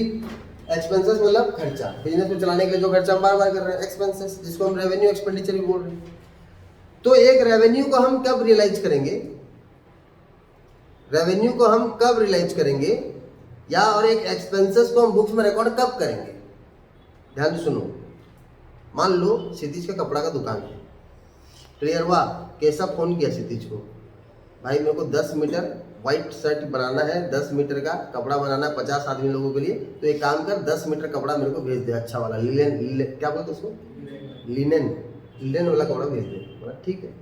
खाली ऑर्डर दिया है, कौन? और यहाँ पर कौन लिख दिया बोलो? क्षितिज लिख दिया। केशव टू सेल्स, क्या लिख दिया बोलो? एंट्री कर दिया ना, Keshav account debited to sales account. 1 lakh 1 lakh, 1 metre कपड़ा 10,000 रुपये, कितना हो गया बोलो? 1 लाख 1 लाख। समझ में आया? रेवेन्यू रिकॉग्नाइज कर लिया। कौन? रेवेन्यू यानी बिक्री को रिकॉग्नाइज कर लिया। बिक्री को रिकॉग्नाइज कहां पर कर लिया बोलो? अपना बुक्स ऑफ अकाउंट से बिक्री को रिकॉग्नाइज कर लिया। अचानक से सडन फोन आ गया केशव का, रहने दे मैं रायपुर से कपड़ा मंगवा लूंगा। समझ में आ रहा है कि नहीं आ रहा है? तो क्या हो गया बोलो? कैंसिल।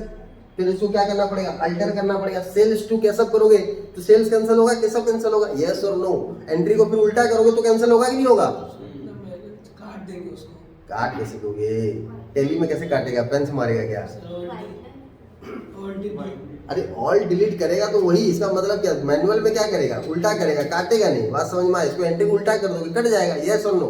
अब ध्यान से सुनो, ये बिक्री को रिकॉर्ड कब करना है? जब क्षितिज केशव को पार्सल बना के 10 मीटर कपड़ा, जब property in goods, property in, वो गुड्स क्या है? प्रॉपर्टी है। तो property in goods will pass to the buyer, will pass to the, यानी जब क्षितिज का स्टाफ अपना गाड़ी में क्या करेगा बोलो? 10 मीटर कपड़ा को केशव के घर पहुंचाएगा, केशव को बायज्जत पूरा वो कपड़ा पकड़ाएगा, तब क्षितिज सोचेगा कि बिक्री हो गया। क्या हो गया बोलो? उससे पहले बिक्री नहीं हुआ। तो बिक्री को हम रिकॉग्नाइज कब करेंगे? जब तक वो सामान बायर के पास नहीं पहुंचता है तब तक बिक्री नहीं हुआ। जिस टाइम पे बायर के पास पहुंच गया उस टाइम पे समझ लो बिक्री हो गया। कौन कौन बच्चे समझ गए? क्लियर हुआ? बात समझ में आया? तो एक्यूरल एजम्पशन ये बात बोल रहा है रेवेन्यू के बारे में। मतलब आज सामान हम पे कर लेंगे, कल दे दो, कल जब पहुंचेगा तो कल रिकॉर्ड होगा बिक्री हुआ बोल के, आज भी नहीं हुआ। बात समझ में आया? अब ध्यान से सुनो, इनकम के बारे में क्या बोला? इनकम के बारे में बोला साल भर में जो भी इनकम तुम कमाए हो वो तुम्हारा इनकम है, भले वो इनकम का पैसा मिला है या नहीं है। मान लो मैं घर भाड़े में दिया हूँ, महीना का 5,000 रुपये भाड़ा मिलता है मेरे को, मेरा जो टेनेंट है वो बहुत बड़ा नालायक है, साल भर घर में रह चुका भाड़ा, लेकिन 1 रुपया अभी तक मेरे को रेंट नहीं दिया। तो 5,000 इंटू 12 कितना हो गया? 60,000। मैं कमा चुका हूँ 60,000 रुपया, लेकिन मेरे को वो पैसा मिला क्या? नहीं मिला। तो 60,000 को मैं इनकम नहीं मानूं? मेरा 60,000 को मैं इनकम मानूंगा कि नहीं? मानन कैसे होगा? एक्रूड। तो 60,000 मेरे लिए इनकम है कि नहीं है? वो 60,000 मेरे लिए इनकम है, भले वो इनकम का पैसा मेरे को मिला है या नहीं मिला, लेकिन फिर भी मेरे लिए वो इनकम है। समझ में आ रहा है कि नहीं आ रहा है? इसीलिए साल के एंड में, इनकम से रिलेटेड 2 एडजस्टमेंट करना पड़ता है हमको। एक है तुम्हारा एक्रूड इनकम का एडजस्टमेंट करना पड़ता है। किसका बोलो? मैं 1 साल का भाड़ा कितना? 60,000। मेरा टेनेंट 60,000 रुपया घर में रह चुका, लेकिन मेरे को 60,000 का इनकम अभी तक दिया नहीं है। तो इसका मतलब वो साल का मेरा 60,000 रुपया मेरा इनकम नहीं है क्या? मेरा इनकम है, भले वो इनकम का पैसा मिला है या नहीं मिला है। अब मेरा टेनेंट मेरे को 30,000 रुपया दिया है, तो मेरा इनकम खाली 30,000 रुपया है? नहीं, 60,000 ही है। 30,000 मिला है, और 30,000 जो नहीं मिला वो मेरे लिए एसेट है। बात समझ में आ रहा है कि नहीं आ रहा है? मेरा टेनेंट बहुत अच्छा आदमी है, 60,000 रुपया उसका भाड़ा बनता है, लेकिन मेरे को 1 लाख रुपया दे के गया है। तो मेरा इनकम में 1 लाख मान लूं क्या उस साल का? मेरा इनकम 60 ही है, लेकिन मिला कितना है? 1। तो 40,000 मेरा लाइबिलिटी है। 40,000 मेरा क्या है? क्योंकि उसको रखना पड़ेगा ना घर में फिर से। बात समझ में आ रहा है कि नहीं आ रहा है? यानी इसी चीज के लिए, पैसा मिला हो या नहीं मिला हो, इसी चीज के लिए साल के एंड में हमको 2 एडजस्टमेंट करना पड़ेगा इनकम से रिलेटेड। एक है एक्रूड इनकम का, और एक है इनकम रिसीव्ड इन एडवांस का। किसका? Income received in advance. मेरा बात समझ में आ रहा है? ये दोनों का जनरल भी तुमको सिखा चुका हूँ, नहीं सिखा चुका हूँ? यस और नो? बात समझ में आया? अगर ये मंथ में पैसा नहीं दिया तो क्या करेंगे? ये मंथ में पैसा नहीं दिया तो खाली खाता में लिख देंगे कच्चा में, लास्ट में साल के एंड में पूरा एक साथ में सब कुछ होगा। क्लियर हुआ? इतना सोचना नहीं है। समझिए मेरा बात? खाली खाता में लिखे रहेंगे, दैट्स इट। बुक्स में नहीं आ रहा है वो। अब चाहोगे तो कर भी सकते हो, लेकिन करते नहीं है बहुत जन। वो सब साल में एक ही बार करते हैं, वो भी लास्ट में करते हैं। कितना रुपया कमाना बाकी रह गया, कितना रुपया पैसा मिलना बाकी रह गया, कितना खर्चा देना बाकी रह गया, लास्ट में एक बार में हो जाएगा वो चीज़। अब नेक्स्ट देखो क्या, एक्सपेंसेस के बारे में। एक्सपेंसेस के बारे में वही चीज़ है, खर्चा जितना हम किए, जितना खर्चा को हम इनकर किए हैं, उतना ही बुक्स में रिकॉर्ड होगा उसी साल का, भले तुम खर्चा को पे किए हो या नहीं किए। क्लियर हुआ? आज जैसे मेरा टेनेंट के रेस्पेक्टिव से बात, मैं मेरे रेस्पेक्टिव से बात करता हूँ। मेरे मान लो मेरा दुकान में एक स्टाफ है, वो महीना का 10,000 रुपये सैलरी लेता है, साल का 1,20,000 रुपये सैलरी लेता है। क्लियर हुआ? अब बाबू 1 साल पूरा काम किया है, मैं उसको 1,20,000 रुपये नहीं दिया हूँ अभी तक। तो एक बात बताओ, सैलरी खर्चा तो कर चुका हूँ मैं, उसे काम करवा चुका हूँ, मतलब मैं खर्चा तो करवा चुका हूँ पैसा। अब उसको पेमेंट नहीं किया हूँ तो आउटस्टैंडिंग सैलरी हो गया। यस और नो? क्या हो गया बोलो? लेकिन 1,20,000 रुपये मेरा खर्चा मैं दिखाऊंगा कि नहीं दिखाऊंगा? क्लियर हुआ कि नहीं हुआ? भले वो खर्चे का पेमेंट हुआ हो या नहीं हो। मैं बहुत अच्छा हूँ, मान लो मेरा स्टाफ को मैं 2 लाख रुपए दे रखा हूँ, तो मैं मेरा खर्चा को 2 लाख मान लूँ क्या? मैं मेरा खर्चा को कितना मानूंगा? 1,20,000 ही मानूंगा। भले मैं 2 लाख पेमेंट किया हूँ, 80,000 प्रीपेड हो गया। 80,000 क्या हो गया? अकाउंट्स बनाने का 2 बेसिस है। ध्यान से सुनो, अकाउंट्स बनाने का कितना बेसिस है? 2 बेसिस है। एक बेसिस है कैश बेसिस। कौन सा बेसिस? और एक बेसिस है एक्यूरियल बेसिस। कौन सा बेसिस? एक बेसिस है कैश बेसिस, एक बेसिस है एक्यूरियल बेसिस। कैश बेसिस क्या होता है, एक्यूरियल बेसिस क्या होता है? कैश बेसिस मतलब हम जो अकाउंट्स में प्रॉफिट निकालते हैं वो 1 साल का प्रॉफिट निकालते हैं। यस और नो? जब हम अकाउंट्स में प्रॉफिट निकालते हैं 1 साल का प्रॉफिट निकालते हैं। तो कैश बेसिस बोलता है 1 साल के दौरान, 1 साल के जितना भी रुपया कैश मिला और जितना भी रुपया कैश गया, उनको माइनस कर दो, प्रॉफिट तुम्हारा उतना। एक्यूरल बेसिस क्या बोलता है? 1 साल में जितना भी रुपया तुम कमाए और जितना भी रुपया तुम खर्चा किए, वहां से उसको माइनस कर दो, क्या निकलेगा बोलो? प्रॉफिट। यानी वेरी गुड। तो ध्यान से सुनो मेरा बात। फॉर एग्जाम्पल, मैं एक एग्जाम्पल दे रहा हूँ, ध्यान से सुनो। ए बाबू देखो इधर देखो, कैसे हो जा रहे हो? सेल्स हो गया 2 लाख, सेल्स हो गया, एक्सपेंसेस हो गया मान लो 1 लाख का। मैं साल भर में 2 लाख का बिक्री किया हूँ, 1 लाख का खर्चा किया हूँ, तो रेवेन्यू अपना एक्यूरल बेसिस के हिसाब से मेरा प्रॉफिट कितना होगा? 2 - 1 कितना बोलो? एक्यूरल के बेसिस में मेरा प्रॉफिट होगा 1 लाख। अब मैं जो 2 लाख का बिक्री किया हूँ उसमें से मेरे को मिला है 1.5 लाख रुपया। 50,000 रुपया अभी तक मिला नहीं है। कैश कितना मिला है? 2 लाख जो बिक्री किया हूँ वहां से मेरे को कैश मिला है 1.5 लाख रुपया। और जो 1 लाख रुपए खर्चा किया हूं वहां पर मैं एडवांस पे कर दिया हूं 1,20,000 का, यानी साल भर में मेरे को 1.5 लाख मिला है और 1,20,000 में बांट दिया हूं खर्चे के हिसाब से, पैसा दे दिया हूं। 1.5 लाख मेरे को कैश मिला है और 1,20,000 में खर्चे के हिसाब से बांट दिया। तो कैश बेसिस के हिसाब से मेरे को कितना मिला है 1.5 लाख, खर्चा कितना हो गया है 1,20,000, तो कैश बेसिस के हिसाब से मेरा प्रॉफिट कितना है। कौन सा बेसिस सही है, एक्यूरेट है ये कि ये एक्यूरल बेसिस एक्यूरेट है। कौन सा बेसिस एक्यूरेट है, एक्यूरल बेसिस मेरे लिए एक्यूरेट है, कैश बेसिस मेरे लिए एक्यूरेट। कैश बेसिस ये जो 50,000 जो नहीं मिला है इसको कंसीडर किया क्या, ये जो मैं 20,000 रुपया एक्स्ट्रा खर्चा किया हूं इसको कंसीडर किया, एक्स्ट्रा जो पेमेंट किया उसको कंसीडर किया, तो ये मेरे लिए क्या है बोलो गलत है। कैश बेसिस मेरे लिए गलत है। मेरे को बुक्स में कौन सा बेसिस में अकाउंट्स बनाना चाहिए, निकालो एक्यूरल बेसिस पढ़ेंगे नहीं करो, एक्यूरल एजम्पशन निकालो, समझ में आया पक्का। तो according to this assumption a transaction is recorded in the books of accounts when it is entered into. एक ट्रांजैक्शन को हम बुक्स में कब रिकॉर्ड करेंगे, जब वो ट्रांजैक्शन हम एक्चुअली बुक्स में करेंगे, मतलब जब एक्चुअली में वो ट्रांजैक्शन एग्जीक्यूट होगा। मेरा बात समझ में आया। अगर एग्जीक्यूट नहीं हुआ तो ट्रांजैक्शन बुक्स में रिकॉर्ड नहीं करेंगे। जैसे एग्जांपल में दिया ना, केशव का फोन आया क्षितिज को 10 मीटर कपड़ा भेज दे, खाली भेज दे बोला और क्षितिज लिख दिया केशव टू सेल्स, तो ट्रांजैक्शन एंटर नहीं हुआ अभी भी। ट्रांजैक्शन एंटर कब होगा, जब डिलीवर हो जाएगा सामान। किसको डिलीवर हो जाएगा, केशव को, तभी क्षितिज अपना बुक्स में रिकॉर्ड करेगा केशव टू सेल्स बोल के, अदरवाइज उससे पहले नहीं करेगा। मेरा बात समझ में आया। And not when the settlement takes place, समझ में आ रहा है। उसके बाद that's why the revenue is recognised, that's why the revenue is when it is realised, when it is, जब सामान हम पास कर देंगे तभी उसको रियलाइज्ड बोला जाएगा। क्लियर हुआ, हो गया। That is when the sale is complete, जब बिक्री कंप्लीट हो जाएगा। बिक्री कंप्लीट कब होता है, जब सामान बायर के पास पहुंच जाता है। क्लियर हुआ। इट इज इमैटेरियल, ये जरूरी नहीं है भले वो सामान का पैसा मिला हो या नहीं मिला हो, बिक्री हो गया मतलब रेवेन्यू हो गया। क्लियर हुआ। सिमिलरली एक्सपेंसेस आर रिकॉग्नाइज्ड, खर्चों को रिकॉग्नाइज कब किया जाता है, when it is being incurred, जब इसको खर्चों को किया जाता है, भले उसका तुम पैसा दिए हो या नहीं दिए। वही चीज समझा ना, 2 लाख का सामान बेचे, 1 लाख का खर्चा हुआ तो प्रॉफिट कितना 1 लाख। कौन सा बेसिस में, कैश बेसिस होता तो सोचते कि 2 लाख का जो सामान बेचा है कितना रुपया कैश आया 1.5 लाख, 1 लाख का जो खर्चा किया है कितना रुपया खर्चा दे दिए 1,20,000, 1.5 लाख से 1,20,000 माइनस कर दिया, कितना का प्रॉफिट बचा 30। तो कैश बेसिस में, यानी खाली रोकड़े में बात हो रहा है, कितना रोकड़ा आया कितना रोकड़ा गया, यानी कितना कैश आया कितना कैश गया माइनस कर दिए, तो कैश बेसिस में प्रॉफिट निकल गया। एक्चुअल बेसिस में प्रॉफिट निकालने के लिए क्या सोचेंगे कि कितना एक्चुअल में कमाए, भले पैसा मिला हो या नहीं, कितना रुपया खर्चा हुआ भले पैसा पे किए हो या नहीं पे किए हो। बात समझ में, उससे दोनों को माइनस करेंगे तो क्या निकलेगा बोलो प्रॉफिट। अंडरस्टूड।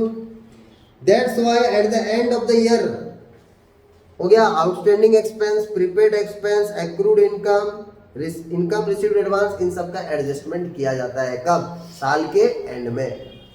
समझ में आ रहा है क्या हो गया, यस नींद कैसे नींद आ रही है इसलिए इसको, मेरे को नहीं आ रहा है। हो गया, चलो ये क्लियर हुआ क्या, बुक दो और 4 प्रिंसिपल पढ़ेंगे ना, कितना है 3 है कि 4 है, तो 4 को लिखाया नहीं हूँ, मैचिंग डुअल रेवेन्यू चार्ट है 11 3 14 है। देखो मैचिंग कॉन्सेप्ट, देखो अभी मैचिंग कॉन्सेप्ट,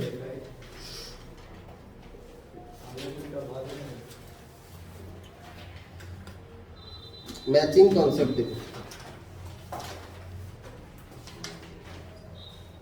देखो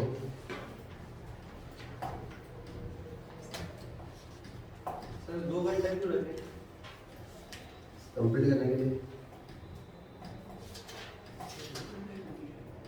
1 घंटा कर दो। मैचिंग कॉन्सेप्ट देखो। हेमंत बेटा मैसेज नहीं दिखता है क्या तुम, मैचिंग कॉन्सेप्ट देखो। हाँ हो गया, अभी प्रधान वाली सारा खा जाएगा तुम। देखो इधर मैचिंग कॉन्सेप्ट क्या होता है, देखो ध्यान में सुनो, सारा बिक्री यही करेगा, समझ रहे हो, ये आगे अपने सब पढ़ाई कर लिया हम लोग। देखो मैचिंग कॉन्सेप्ट में क्या होगा, अच्छा लड़का है किस अब ठीक है, बोलेंगे बहुत तारीफ कर रहे हैं तेरा भाई तेरा। देखो तो क्या हो गया, फॉर एग्जाम्पल मेरे को 2000 अभी कौन सा साल चल रहा है, 22-23 है ना, 2022-23 चल रहा है। 2022 कब से स्टार्ट हुआ है बोलो, 1 अप्रैल 2022, खत्म कब होगा, 31 मार्च 2023 को। अब एक्यूरल पे ही बात करेंगे, कैश बेसिस में हम अकाउंटिंग नहीं करते, हम अकाउंटिंग जो करते हैं एक्यूरल बेसिस पे करते हैं, ठीक है। अब 1/4/22 से लेके 31 मार्च 2023 में अगर मेरे को इस साल का प्रॉफिट निकालना है तो मेरे को दो चीज मैच करना पड़ेगा, दो चीज को भिड़ाना पड़ेगा।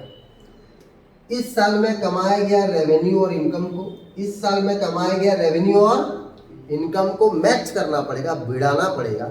किसके साथ भिड़ाएंगे, एक्सपेंस और लॉस के साथ। किसके साथ, एक्सपेंस और।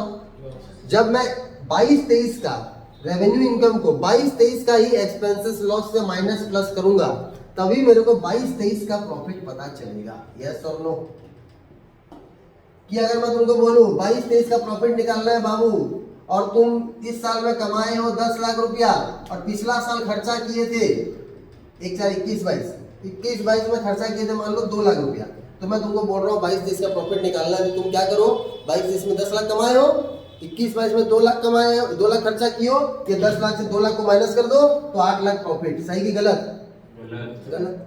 अगर मेरे को 22-23 का प्रॉफिट निकालना है तो मेरे को 22-23 का रेवेन्यू इनकम के साथ 22-23 का ही एक्सपेंस लॉस को क्या करना पड़ेगा बोलो, माइनस करेंगे, तभी 22-23 का प्रॉफिट पता चलेगा। अगर मैं कोई पिछला साल का प्रॉफिट मतलब एक्सपेंस को अगर माइनस करूंगा तो प्रॉफिट निकलेगा क्या। अगर मेरे को 21-22 का प्रॉफिट जानना है तो 21-22 का रेवेन्यू इनकम के साथ 21-22 का एक्सपेंसेस लॉसेस को माइनस करना पड़ेगा। पॉजिटिव आया तो 21-22 का प्रॉफिट, नेगेटिव आया तो 21-22 का लॉस। बात समझ में आ रहा है कि नहीं? तो ये हो गया मैचिंग कॉन्सेप्ट। क्या कॉन्सेप्ट? मैचिंग मतलब किसको मैच करना है, रेवेन्यू और इनकम को मैच करना है एक्सपेंस और लॉस के साथ, ताकि प्रॉफिट निकल सके। ताकि क्या निकल सके, प्रॉफिट निकल सके। कौन कौन बच्चे समझ गए, जल्दी बताओ। क्लियर हुआ? और कुछ नहीं है कॉन्सेप्ट में, यानी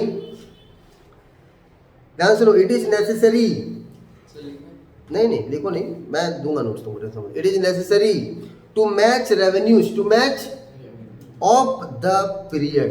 पीरियड मतलब वही अकाउंटिंग साल, जिसको मैं पकड़ लिया 22-23, जिसको मैं क्या पकड़ लिया, with the expenses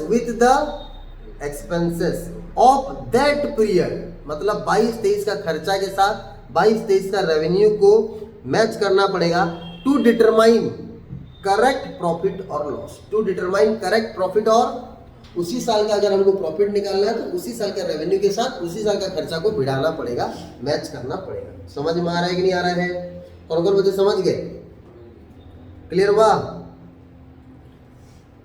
any doubt? भले वो रेवेन्यू में पैसा आया हो नहीं आया हो, भले वो एक्सपेंसेस का हम पेमेंट किए हो या नहीं किए हो, इट डजंट मैटर। इसीलिए यहाँ पर आउटस्टैंडिंग एक्सपेंस, प्रीपेड एक्सपेंस का, इनकम रिसीव्ड एडवांस का, एक्रूड इनकम का इसी कॉन्सेप्ट की वजह से एडजस्टमेंट किया जाता है। कौन कौन बच्चे समझ गए? तो अगर मान लो तुमको क्वेश्चन में आया, एक चीज पूछ रहा हूँ तुमको, मान लो क्वेश्चन में आया for example, according to which assumption outstanding expense, prepaid expense, according to which assumption outstanding expense, prepaid expense, accrued income, income received in advance, adjustments are made. According to which assumption बोलेगा तो तुम क्या लिखोगे, accrual assumption. According to which concept और which principle all this adjustments are made बोलेगा तो तुम क्या लिखोगे आंसर, मैचिंग कॉन्सेप्ट। कौन सा कॉन्सेप्ट लिखोगे? समझ में आया? ऐसे करके क्वेश्चन आएगा। According to which assumption closing stock is valued at cost price और market price whichever is lower, तो क्या लिखोगे, prudence. According to which assumption the fixed assets are recorded at the cost price, तो क्या लिखोगे, cost. According to which assumption business and the owner both are separate, तो क्या लिखोगे, business entity. वैसे क्वेश्चंस आएगा 1 मार्क एमसीक्यू में। Clear हुआ? नेक्स्ट बिट देखो, नेक्स्ट है क्या बोलो, डुअल एस्पेक्ट। क्या? डुअल एस्पेक्ट और डुअलिटी प्रिंसिपल, क्या बोलते हैं इसको? ये बहुत इजी है, ध्यान दो। डुअल एस्पेक्ट प्रिंसिपल बोलता है अकाउंटिंग में 2 एस्पेक्ट होते हैं। कितने एस्पेक्ट होते हैं? एक होता है डेबिट एस्पेक्ट, एक होता है क्रेडिट एस्पेक्ट। जितना डेबिट उतना क्रेडिट। हर डेबिट के लिए उतना ही क्रेडिट होता है और हर क्रेडिट के लिए उतना ही डेबिट होता है। क्लियर हुआ? इसी कॉन्सेप्ट की वजह से अकाउंटिंग इक्वेशन निकला, asset is equal to liability plus capital. Concept खत्म, समझ में आया? तो डुअल एस्पेक्ट कॉन्सेप्ट क्या बोला कि अकाउंटिंग में कितना एस्पेक्ट होते हैं? दो एस्पेक्ट, एक होता है डेबिट एस्पेक्ट, एक होता है क्रेडिट एस्पेक्ट। पढ़ी हो तुम लोग?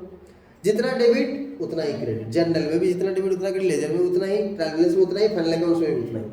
जितना डेबिट उतना क्रेडिट, हर डेबिट के लिए उतना ही इक्विवेलेंट क्रेडिट है और हर क्रेडिट के लिए उतना ही इक्विवेलेंट डेबिट है। यहीं से अकाउंटिंग इक्वेशन निकला, assets is equal to liability plus capital. कौन कौन बच्चे समझ गए? According to dual aspect concept, every transaction entered by an enterprise has two aspect, a debit and a credit of equal amount of, जितना debit उतना credit. Clear हुआ? Simply stated, for every debit there is a equivalent credit, there is an equivalent credit and vice versa, her credit के लिए उतना ही debit. समझ में आया कि नहीं आया? हो गया? द फंडामेंटल इक्वेशन मतलब जो अकाउंटिंग इक्वेशन है ये डुअल एस्पेक्ट प्रिंसिपल को फॉलो करके बना है। समझ में आ रहा है कि नहीं आ रहा है? कौन कौन बच्चे समझ गए? पक्का? Next, revenue recognition concept. Revenue recognition concept देखो, इसको समझ में आया? नेक्स्ट है revenue recognition concept.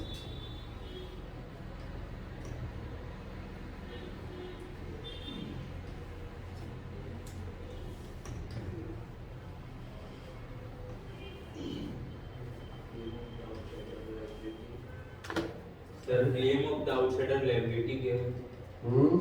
Claim of the outsider liability, वही आउटसाइड लायबिलिटी। आउटसाइड लायबिलिटी मतलब बाहर वाले लोग हमसे कितना रुपया क्लेम करेंगे, जितना रुपया हम उधार लगे उतना ही तो क्लेम करेंगे। समझ में? वही आउटसाइड लायबिलिटी। देखो रेवेन्यू रिकॉग्निशन कॉन्सेप्ट में ऑलरेडी तुमको बता चुका हूँ, बस थोड़ा सा एग्जांपल एक्सटेंड करूंगा। हम बिक्री को कब मानेंगे? बिक्री हुआ बोल के हम कब उसको रिकॉग्नाइज करेंगे? रेवेन्यू मतलब बिक्री, रिकॉग्निशन मतलब उसको कब रिकॉर्ड करना है, कॉन्सेप्ट। क्लियर हुआ? तो बिक्री को रिकॉर्ड करना है कब, उस चीज के बारे में ये कॉन्सेप्ट है। तो मैं वो चीज तुमको ऑलरेडी बता चुका हूँ, एक्यूरल एग्जामिनेशन में बता चुका हूँ, यस और नो। तो बिक्री को हम रिकॉर्ड कब करेंगे? मैं एग्जांपल वही दे रहा हूँ और एक बार रिपीट। कैसा फोन किया क्षितिज, 10 मीटर कपड़ा भेज दे। जैसे ही फोन किया क्षितिज फोन काटा और अपना बुक में लिख दिया केशव टू सेल्स, राइट कि रॉन्ग? रॉन्ग। जब क्षितिज पार्सल बना के अपना स्टाफ के हाथ से केशव के घर में 10 मीटर कपड़ा पहुंचाएगा और केशव वो कपड़ा को रिसीव करेगा, तब जाकर क्षितिज क्या होगा बोलो? मानेगा कि बिक्री हुआ। यानी जब तक प्रॉपर्टी इन गुड्स, जब तक सामान बायर के पास नहीं पहुंच जाता तब तक बिक्री नहीं हुआ है। जब बायर के पास पहुंच गया तभी बिक्री हुआ। बात समझ में आया? यानी the revenue will be realised और the revenue will be recognised in which time, when the property in goods will pass to the prospective buyer, जब तक बायर के पास वो सामान नहीं पहुंचेगा तब तक रेवेन्यू रिकॉग्नाइज नहीं हुआ है। जब पहुंच जाएगा तभी रेवेन्यू रिकॉग्नाइज हुआ। बात समझ में आया? फॉर एग्जाम्पल मान लो, फॉर एग्जाम्पल सीधी से काम है फर्नीचर बनाना। क्या बनाना? फर्नीचर बनाना। कैसा फोन किया क्षितिज को, मेरा घर का आगे फर्नीचर बना देना। क्लियर हुआ? फरवरी महीना में क्षितिज को एडवांस के तौर पे 5 लाख रुपया दे दिया गया, लेकिन क्षितिज फर्नीचर बना के दिया मई महीना में। कौन सा महीना में? तो रेवेन्यू को हम फरवरी महीना में रिकॉग्नाइज करेंगे कि मई महीना में? मई में। बात समझ में आया? कौन कौन बच्चे समझ गए? 5 लाख रुपए दिए तो किसके नाम पे 5 लाख रुपए वो एडवांस हो गया ना, वो बिक्री थोड़ी हुआ है, वो एडवांस हो गया। Cash to advance for sales, cash to advance for, अब जब सेल करेंगे तो advance for sales account debited to sales, advance cancel हो गया। समझ में आ रहा है कि नहीं आ रहा है? अब मान लो क्षितिज फरवरी में ही फर्नीचर बना के दे दिया, लेकिन पैसा उसको मई महीना में मिला, तो बिक्री कौन सा डेट में रियलाइज होगा, कौन सा महीना में होगा? कौन कौन बच्चे समझ गए? क्लियर हुआ? रेवेन्यू रिकॉग्निशन कॉन्सेप्ट खत्म। According to revenue recognition concept, ध्यान सुनो, revenue is considered to have been realised, यानी बिक्री कब माना जाएगा? बिक्री को माना कब जाएगा? When a transaction is entered into, जब हम ट्रांजैक्शन एंटर कर रहे हैं, and a obligation to receive the amount, and the obligation to receive the amount is established. आज मान लो केशव के घर में सामान पहुंचा दिया गया, तभी तो क्षितिज के पास हक आया पैसा मांगने का। जब तक सामान नहीं पहुंचाया है तब तक क्षितिज के पास हक आया है क्या? अब मान लो केशव फोन किया 10 मीटर कपड़ा भेज देना, ठीक है 1 लाख रुपये भेज दे। तो पहले क्षितिज बोल दिया, उसके बाद कपड़ा भेजूंगा, तो केशव क्या बोलेगा? पैसा पैसा बहुत हो रहा है बोलेगा। सामान भेजा नहीं और अभी से पैसा मांग रहा है, मैं जा रहा हूँ विवेक का कपड़ा दुकान से कपड़ा खरीदूंगा बोला। कौन बताओ? केशव बोल सकता है कि नहीं बोल सकता है? यानी ट्रांजेक्शन हमको एंटर करना है, उसके साथ साथ पैसा पाने का जब वो हक एस्टेब्लिश हो जाता है तब हम समझेंगे कि बिक्री हो गया। इन सिंपल लैंग्वेज, जब हम सामान पास कर दिए तो हमारा पैसा पाने का हक एस्टेब्लिश हो गया, तो हम समझेंगे हमारा बिक्री हो गया। समझ में आ रहा है कि नहीं आ रहा है? Any doubt? तो देखो, let and take an example. An enterprise sells goods in February 2022 and receives the amount in April 2022। फरवरी में सामान बेचे, अप्रैल में पैसा मिला, तो बिक्री कब हुआ? फरवरी में पैसा मिल गया, अप्रैल में सामान बेचे, बिक्री कब हुआ? अप्रैल में। कौन कौन बच्चे समझ गए? अब मान लो तुमको कोई एग्जाम में क्वेश्चन पूछेगा, according to which assumption revenue is realised when the property in goods pass to the buyer, तो तुम क्या लिखोगे? Accurate assumption. According to which concept, तो रेवेन्यू रिकॉग्निशन कॉन्सेप्ट। वर्ड्स पे डिपेंड करता है तुम क्या लिख रहे हो। मेरा बात समझ में आ रहा है कि नहीं आ रहा है? वर्ड्स पे डिपेंड करता है, क्वेश्चन पढ़ना है। नेक्स्ट है वेरीफिएबल। क्या? Last concept verifiable objective concept. Verifiable मतलब अब हमारे बिजनेस में हम जो भी ट्रांजैक्शन करेंगे उनको वेरीफाई करने के लिए हमको डॉक्यूमेंट्स रखना पड़ेगा। क्या रखना पड़ेगा? Verifiable objective concept. ध्यान से सुनो, हमारे बिजनेस में हम जो भी ट्रांजैक्शन करेंगे उसके लिए हमको क्या रखना पड़ेगा? बोलो। डॉक्यूमेंट्स रखना पड़ेगा, ताकि साल के एंड में जब एक चार्टर्ड अकाउंटेंट आएगा हमारे बिजनेस में ऑडिट करने, तो डॉक्यूमेंट्स को क्या कर सकेगा? बोलो, वेरीफाई कर सकेगा। जैसे आज हम सामान बेचेंगे, सामान खरीदेंगे, कुछ भी करेंगे, उसके लिए हम वाउचर बनाते हैं। क्या बनाते हैं? वाउचर 2 टाइप का होता है, एक होता है कैश वाउचर, एक होता है non cash voucher. Cash voucher मतलब जैसे हो गया रिसिप्ट। क्या? किसी से अगर पैसा रिसीव कर रहे हो तो उसको तो रिसिप्ट काट के दे दो, तो हमारे डॉक्यूमेंट में आ गया। यस और नो, हमारे डॉक्यूमेंट में आ गया कि नहीं आ गया? देखिए नहीं, कार्बन पेपर के नीचे करके देते हैं कि नहीं देते हैं? तो तुम्हारे पास नीचे एक तो मेन रसीद तो उसके पास चला जाता है, कार्बन पेपर काट के जो नीचे आते हो तुम्हारे पास क्या आ गया? बोलो, काउंटर फॉइल। इसको क्या बोला जाता है? Counter foil. यानी कार्बन पेपर के नीचे जो छप के आता है वो कागज को क्या बोलते हैं? Counter foil. और ऊपर का जो रहता है उसको क्या बोलते हैं? रसीद। क्या बोलते हैं? हिंदी में रसीद बोलते हैं, इंग्लिश में बोलते हैं रिसीप्ट। क्या बोलते हैं? Cash receipt. डॉक्यूमेंट का नाम होता है कैश रिसीप्ट। इसको और एक नाम बोला जाता है कैश मेमो। क्या बोला जाता है? कैश मेमो यानी कैश मेमोरेंडम। मेमोरेंडम मतलब कैश रिसीप्ट जैसा। बात समझ में आ रहा है कि नहीं आ रहा है? उसके बाद जब तुम लोग सामान रिटर्न करते हो, सप्लायर को जब तुम सामान रिटर्न करते हो तुम डेबिट नोट बनाते हो। क्या बनाते हो? जो बिजनेस में इन्वॉल्व होंगे, जब तुम सामान रिटर्न करोगे तो डेबिट नोट बनाते हो। यस और नो? जब बेचा हुआ सामान तुम्हारे पास वापस आ जाता है तो तुम एक डॉक्यूमेंट बनाते हो जिसको बोलते हो क्रेडिट नोट। क्या बोलते हो? Credit note. जब तुम सामान खरीदते हो, जब तुम सामान बेचते हो तो उसका बिल बनाते हो, इनवॉइस बनाते हो। यस और नो? ये सब डॉक्यूमेंट हमारा बिजनेस में रहना जरूरी है। अगर ये सब डॉक्यूमेंट हमारे बिजनेस में रहेगा तो फ्यूचर में हमारे बिजनेस में जो भी हम ट्रांजैक्शन किए हैं वो डॉक्यूमेंट्स उसको हम वेरीफाई कर सकते हैं। क्या कर सकते हैं? इसीलिए कॉन्सेप्ट का नाम क्या आया? वेरीफिएबल। क्या आया? बोलो। यानी देखो, ये जो डॉक्यूमेंट्स होगा ये सब एक अकाउंटिंग एविडेंस है। क्या है? बोलो। ये जितना भी डॉक्यूमेंट है ये सब क्या है? बोलो, अकाउंटिंग एविडेंस है हमारे लिए। कौन कौन बच्चे मेरा बात समझ गए? क्लियर? देखो तो ध्यान से सुनो। The verifiable objective concept holds that accounting should be free from personal bias. Accounting में पार्शियलिटी नहीं होना चाहिए, पर्सनल बायस नहीं होना चाहिए। हो गया? That are based on verifiable evidences. Accounting हमेशा बेस होना चाहिए एविडेंस के ऊपर। किसके ऊपर? हो गया? It means all the accounting transaction should be evidence. हर अकाउंटिंग ट्रांजेक्शन का एक एविडेंस होना चाहिए। यानी हर ट्रांजेक्शन जब जो भी करेंगे उसका आइदर हमारे पास एक बिल होगा, कुछ ट्रांजेक्शन रसीद होना चाहिए, कुछ आप सामान रिटर्न कर दिए हैं तो डेबिट नोट होगा, सामान रिटर्न आ गया है तो क्रेडिट नोट होगा, ये सब डॉक्यूमेंट होगा। जैसे example cash memo, invoice, debit note, credit note, ये सारा डॉक्यूमेंट हमारे पास होना चाहिए। ये सारा डॉक्यूमेंट अगर हमारे पास रहेगा तो हम हमारे अकाउंट्स का इंस्पेक्शन कर पाएंगे, उसको वेरीफाई कर पाएंगे। समझ में आया? वेरीफिएबल ऑब्जेक्टिव समझ में आया? क्लियर हुआ? वीडियो भी रिकॉर्ड हो गया 1.5 घंटा का। समझ में आया कि नहीं आया? जिनको पढ़ना वीडियो भेज दूंगा अभी। क्लियर हुआ? समझ में आया कि नहीं आया? लो बुक पकड़ो, किसका बुक है? क्लियर? ये चैप्टर हो गया खत्म।